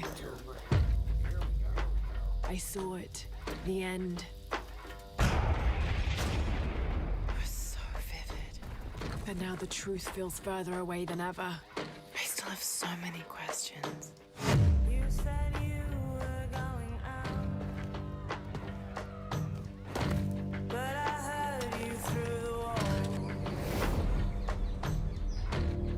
I said don't go far. You had me searching for a reason, but I was in the dark. We can't let Trinity get hold of this. Let's think this through. Do you realize the tragedy you have unleashed? The cleansing has begun. It It falls to me now to stop it before it consumes us all. What have I done?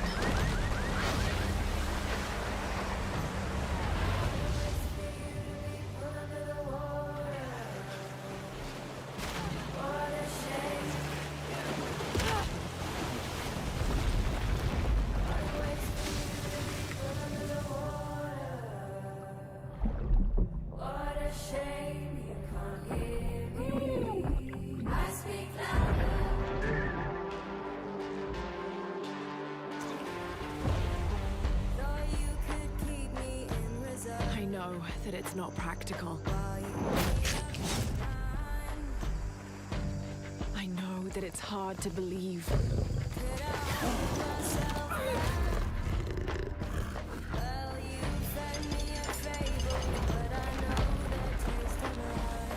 You don't know that you caused all this, Laura! You need to trust me. We have to trust each other.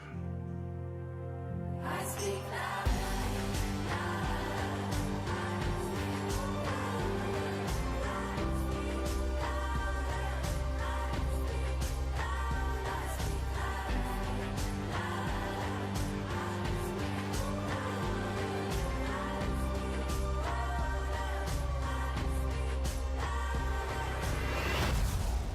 He wants to alter the course of humanity.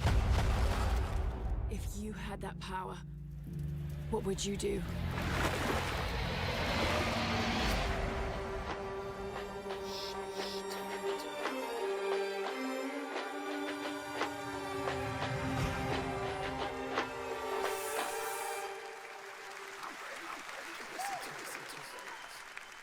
Exclusive.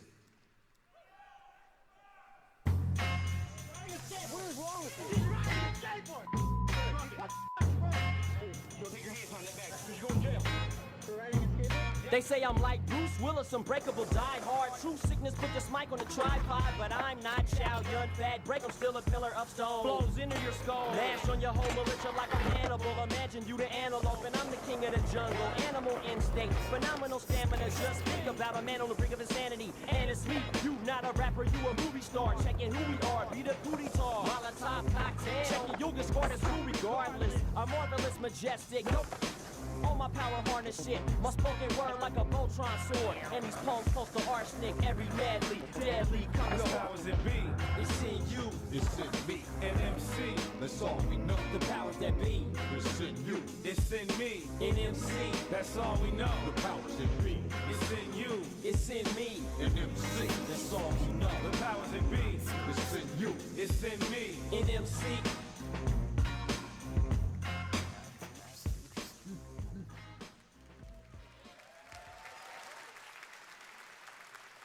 Exclusive. They say you only live once. I beg to differ. I was born 3 times, and I've met death 3 times. My first home was Altanova. The curiosity I gained there cost me my first life. I awoke again in Tarif, village of the sorcerers.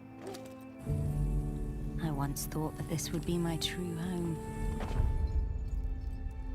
Everything changed when I started to ask the forbidden questions. What exactly is the true nature of the Blackstone? What lies beneath the vast desert? Who was it that was calling me from the depths beyond the desert? The world never paid heed to such questions. They just fought on, blinded, and hungered for more and more of the power. It is time that I, at long last, reveal the hidden secrets once and for all.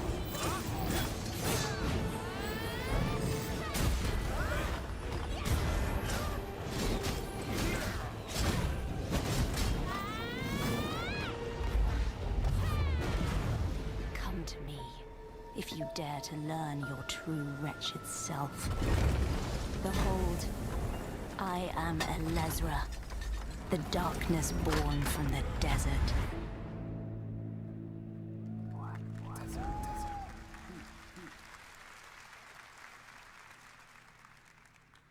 World premiere.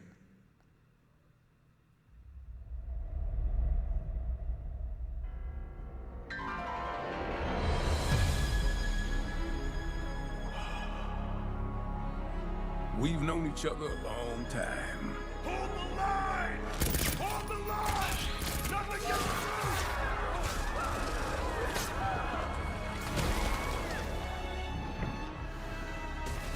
through! You never had this much trouble.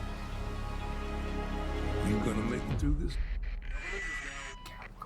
They're demons! I've seen them with my own eyes! Red Grave is completely taken over! Let us pray for mercy. This is a trial from the heavens above.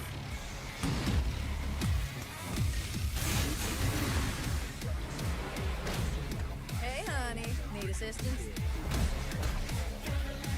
Hey, you have to hit every single bump in the road? Gonna ruin my crew!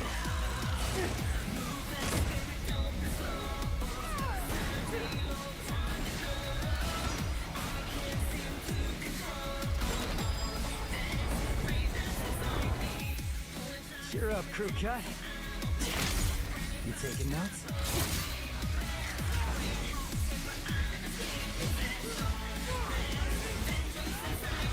Yeah, he's a real pro at smacking demons around. That's why I built him that well-functioning arm. To kick demon ass.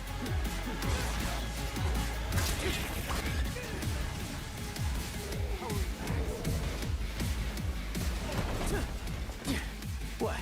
No chit-chat or monologue? Just getting right to the point, huh?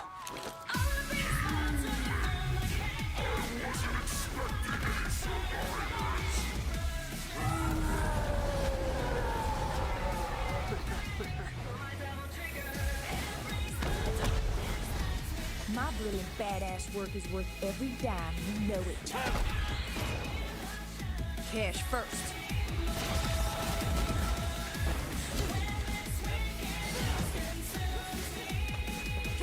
Get back inside now! I've got a score to settle with that son of a bitch. Devil May Cry.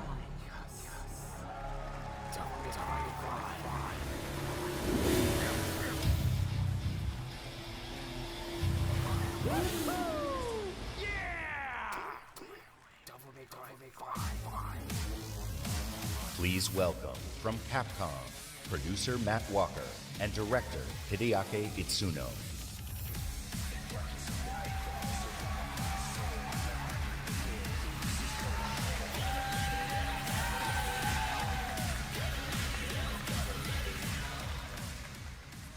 As director, I've waited 4 years for this. Thank you so much. DMC is back!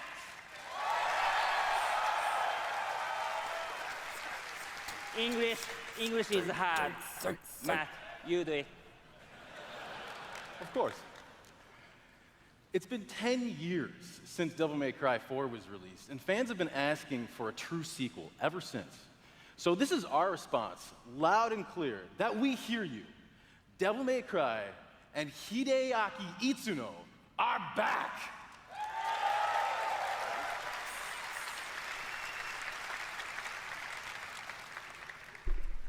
Early on in the development of Devil May Cry 5, we set our sights on creating something that was going to have world-class visuals. So we've scanned fully costumed models for all of our main characters, and with the power of Xbox One X, we're able to render them as realistically as possible. Now, while visuals are really important, the controls need to remain tight and responsive as well. So we've gathered the best minds at Capcom to ensure that we can still deliver that amazing gameplay that Devil May Cry is known for. And we think that we've made something that feels better than any action game we've ever created. Hold on. すべてのファンの皆様のために一番の自信作ができました。期待してもらって大丈夫です。よろしくお願いします。Itsuno-san says that he is convinced that this is the best game that he's ever made because we made it for you, our fans. And we hope you look forward to seeing more. Have a great E3! Exclusive.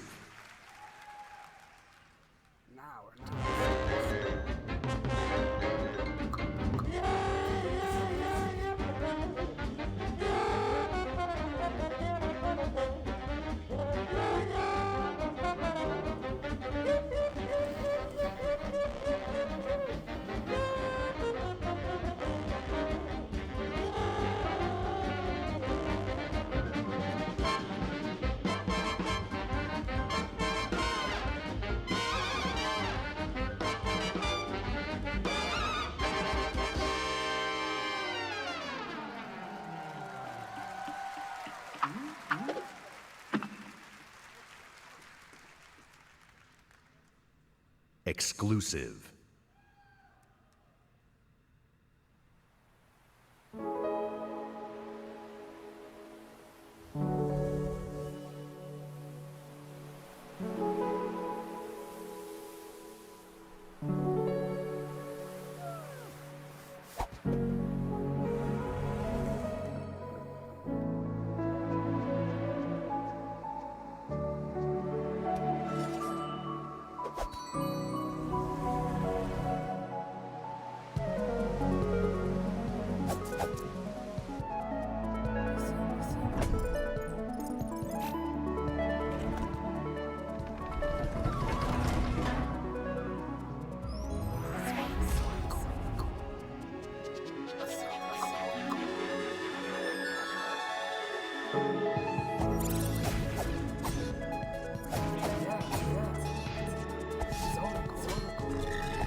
That tiny fox in a big world is a prime example of the reach of gaming today. A labor of love conceived and created by a single developer in Halifax, Nova Scotia is today commanding gaming's largest stage. Whether you're sharing the adventure of a tiny fox with more than 20 million viewers on Mixer, or teaming up with Xbox Live friends to slay zombies, gaming is an incredible community. We've always believed that building community is vital for gaming. There's real power in our shared experience, sharing the same world, the same seasons, the same campaigns. And there's real meaning in sharing our love of gaming with fellow gamers. This community is the reason why we love premiering games here at E3. For the rest of our briefing, everything you show you will be world premiere games no one has seen before.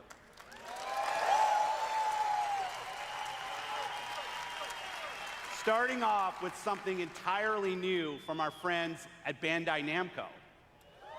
On my last trip to Japan, their creative team showed me a sneak peek at their next game.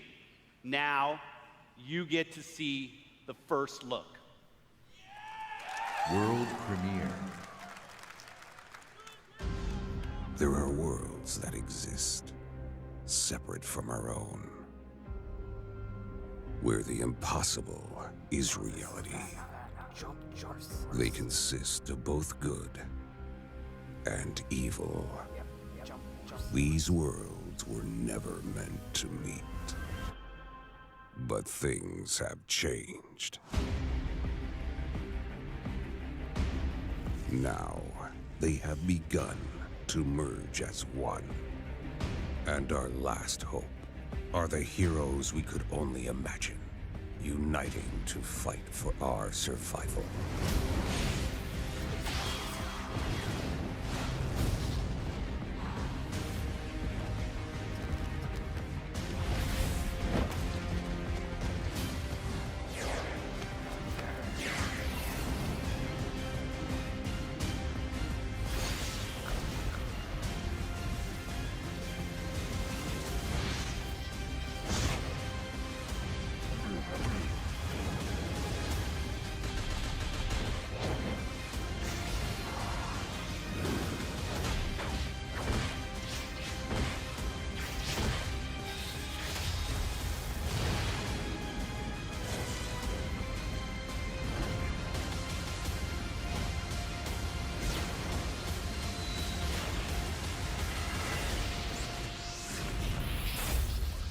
Jump Force.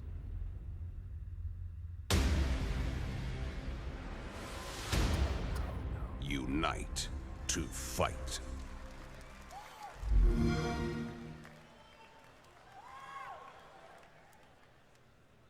World premiere.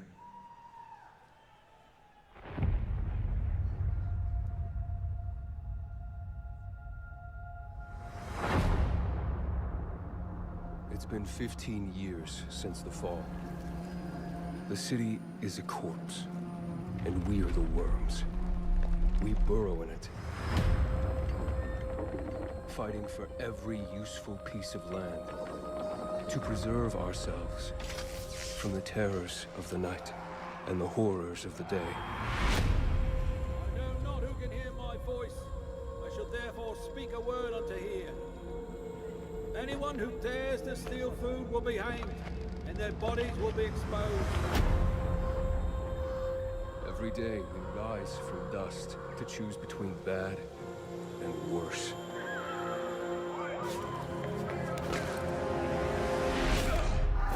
Get him! You're dead now!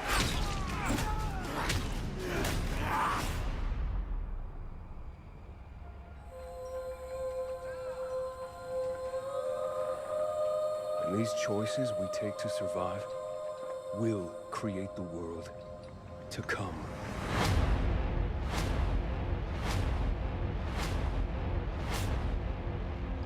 You know the drill. Get to the nearest safe house and wait until dawn. Good night. And good luck.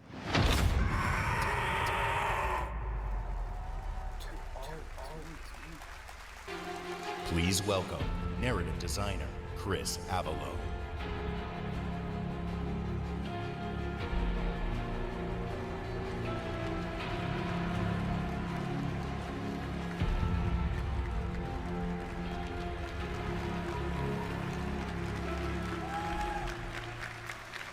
Hi, I'm Chris Avalone, and I'm excited to be working with Techland to create the world of Dying Light 2.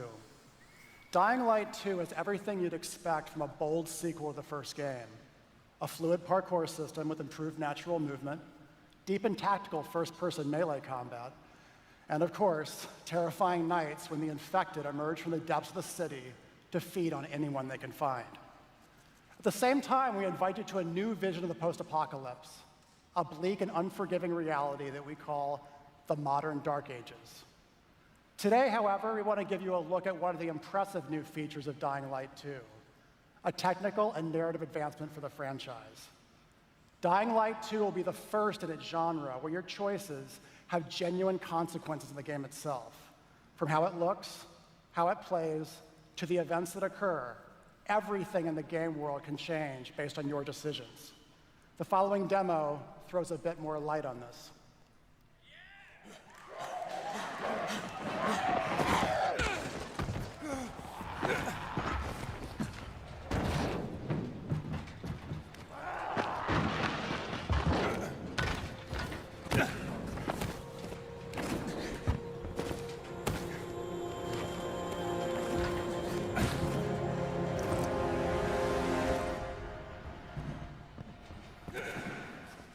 Dying Light 2 features a functioning ecosystem that reacts on multiple levels to the things you do and the choices you make. In the example we are about to show you, our protagonist undertakes a mission for the Peacekeepers, one of the many factions active in the city. They want you to negotiate with two survivors who are controlling and hoarding a water supply. Are you going to insult us with another final offer?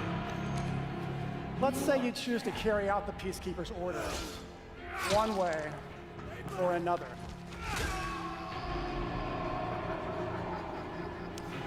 After this, you will start seeing a significant change in the city as access to the water supply allowed the Peacekeepers to bring stability and develop the area. There's even running water for the people at street level, and that raises their morale and allows you to replenish your energy on the go. But there's a cost to this. The PKs have a rigid approach to law and order. So while the streets may be safer, it's only safer for those who side with them. So if you get on their bad side, Now let's return to that moment of choice. And instead of killing them, you choose to team up with this group to supply water on the black market. As you will see, this creates a very different set of consequences for the city. With water being a precious currency, it brings you access to new resources and trade. But this, in turn, attracts the worst type of people to the area. And this is just a single decision, one out of hundreds you will have to make. But it allows you to carve out your own world. Each player's game experience will be unique. And by the way, this is just what happens in the day. At night, well, things tend to get a lot darker.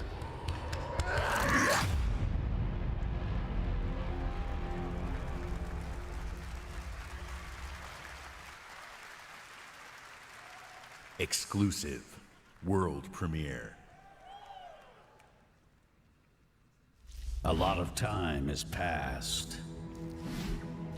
You've gotten soft, complacent. You always knew this day would come.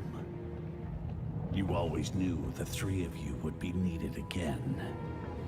You always... Wait, what?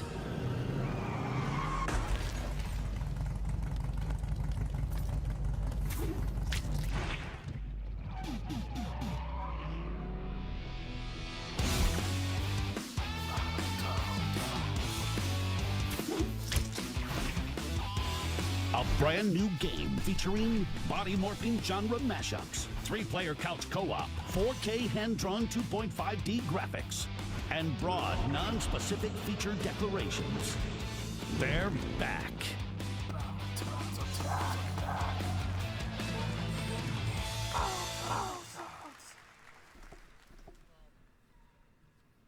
World premiere.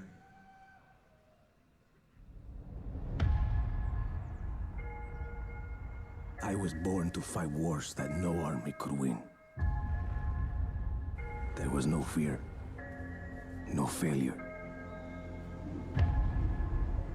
But the rules have changed. The enemy changed. And no one was ready for it. The Black Hand. They are the world's most powerful private army. But even they should fear what they've created. This isn't a war, Rico. This is survival.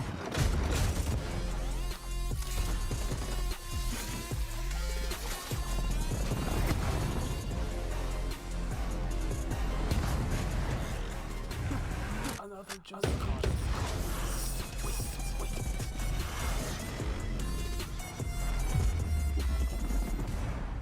Does that happen a lot? Want me getting shot at? All the time.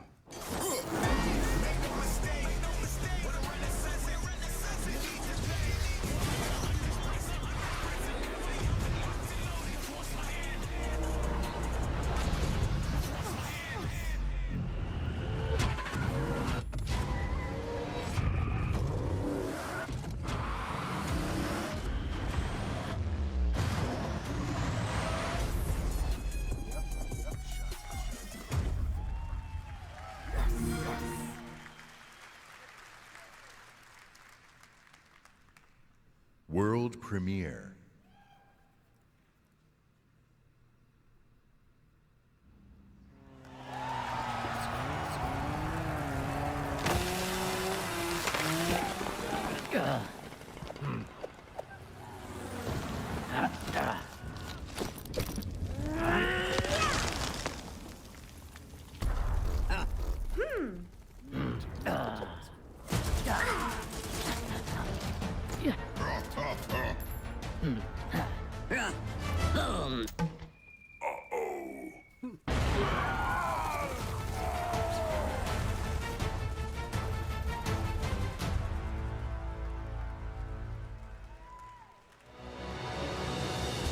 From the Coalition, please welcome Studio Head Rod Ferguson.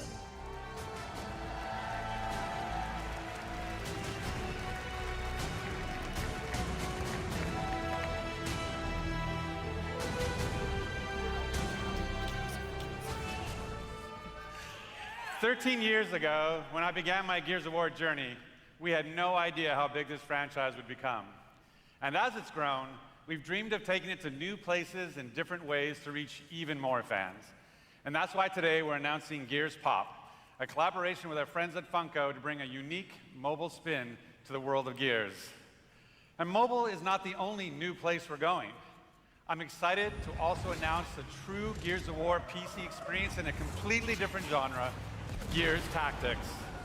You create a whole new squad 12 years before Gears of War 1 as they hunt a locust monster maker responsible for destroying whole cities.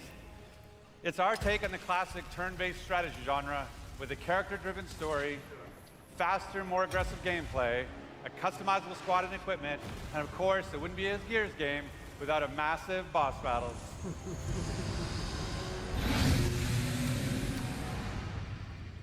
We look forward to sharing more about Tactics with you soon. But it's not just about going to new places. It's also about having new experiences. And the amazing team at the Coalition is working hard to bring you our most ambitious Gears of War title yet, Gears 5.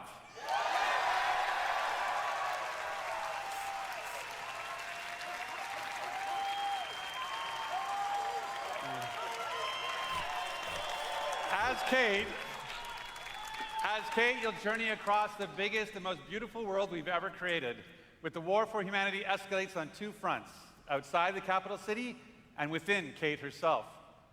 In this moment from the game, Kate leads a rescue mission to a remote village, but something goes horribly wrong.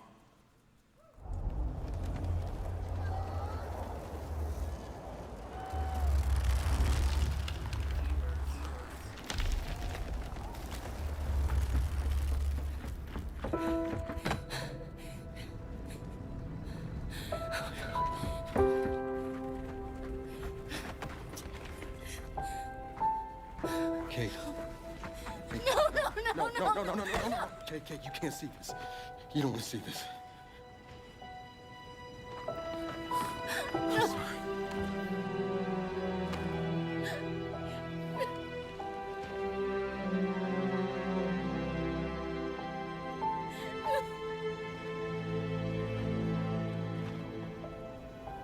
Kate?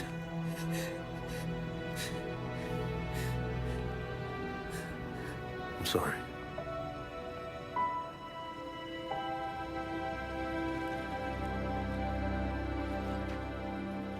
Thanks for coming here.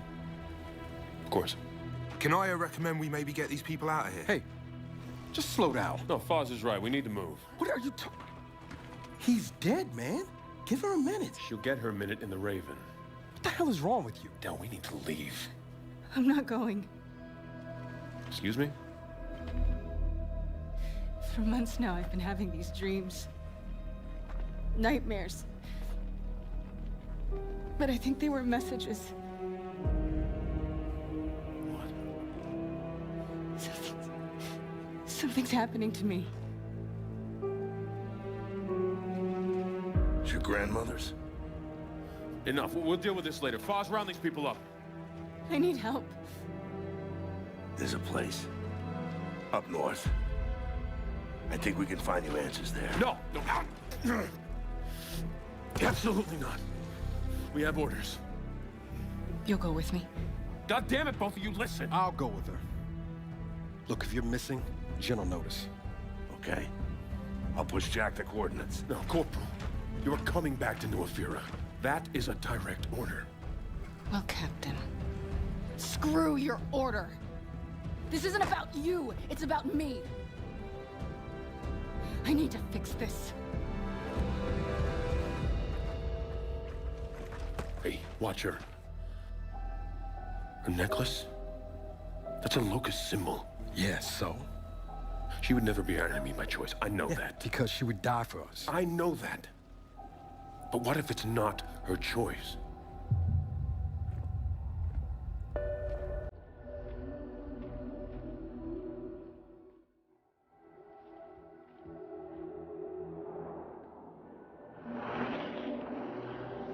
Where are we going? Back to where it all began.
with me.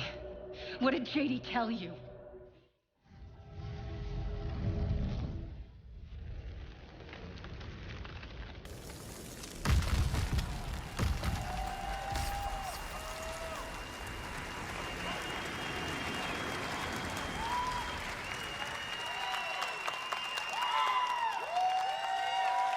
In the entire history of Xbox, in the entire history of E3, in the entire history of our industry, gaming is now at its most vibrant. Today, we shared our commitment to giving you the freedom to discover and play all of the great new games coming to Xbox Game Pass. Today, we showcased more games than we ever have before. 50 games. 18 titles with exclusivity, and 15 world premieres. Today, we shared our most diverse gaming portfolio in every measure, from breadth in art style, genre, and cultures, range in subject and setting, scale and story, and scope and creative vision. And every one of these plays best on Xbox. The world of gaming is on an historic growth path, where the increasing number of gamers is met with the increasing creative power of game developers. In this significant moment, we are constantly challenging ourselves. Where can we take gaming next? Our answer? We commit and harness the full breadth of our resources at Microsoft to deliver on the future of play. Our experts in Microsoft Research are developing the future of gaming AI, so the worlds and characters we enjoy will be even more rich and more immersive. Our cloud engineers are building a game streaming network to unlock console-quality gaming on any device. Not only that, we are dedicated to perfecting your experience everywhere you want to play, on your Xbox, your PC, or your phone. And of course, our hardware team, the same team that delivered unprecedented performance with Xbox One X, is deep into architecting the next Xbox consoles, where we will once again deliver on our commitment to set the benchmark for console gaming. And let's talk about our games themselves.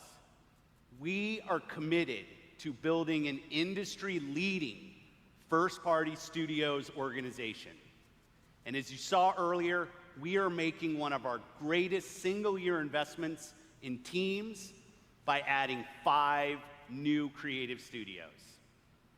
We have committed our team, our company, our technical resources, so we can declare to you today and next year and all of the years after that, you will always experience the best in gaming on Xbox.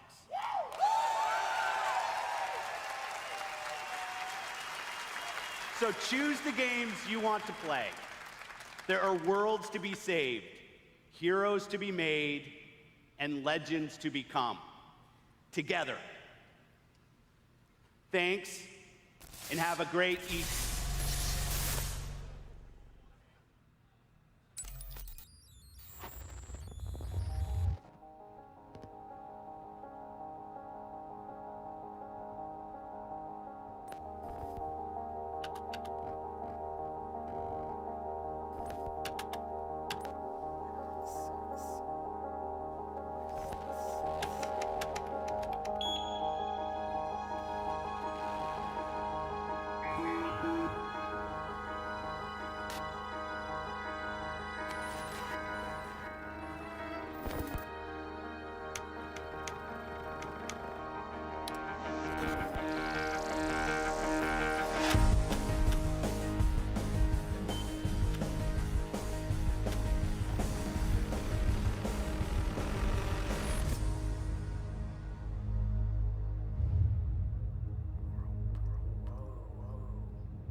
2077, they voted my city the worst place to live in America. Main issues, sky-high rate of violence, and more people living below the poverty line than anywhere else.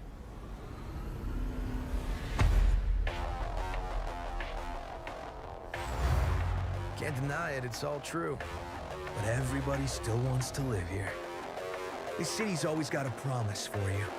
Might be a lie, an illusion. But it's there, just around the corner. And it keeps you going.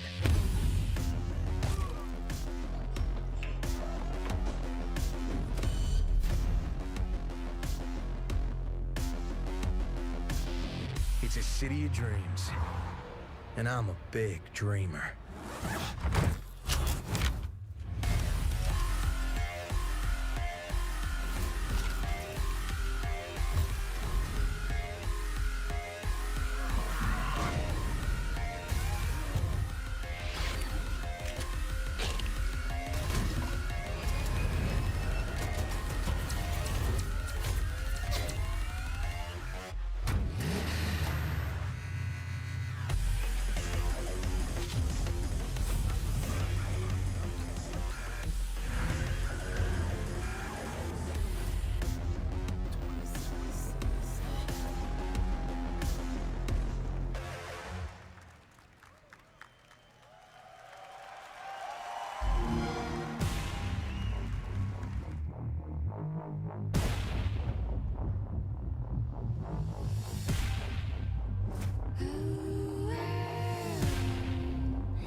Okay, so that was the Microsoft press conference. This is complete the full day of E3 press conference for day one. Tomorrow will be day two, where we will be watching more press conferences and more content. Please join me tomorrow on live.twitch.tv/TG-Station24 and on youtube.com/gamification. So for now, I will say to you good night. This has been Taylor from CinemaAwesome.com. Have a good one.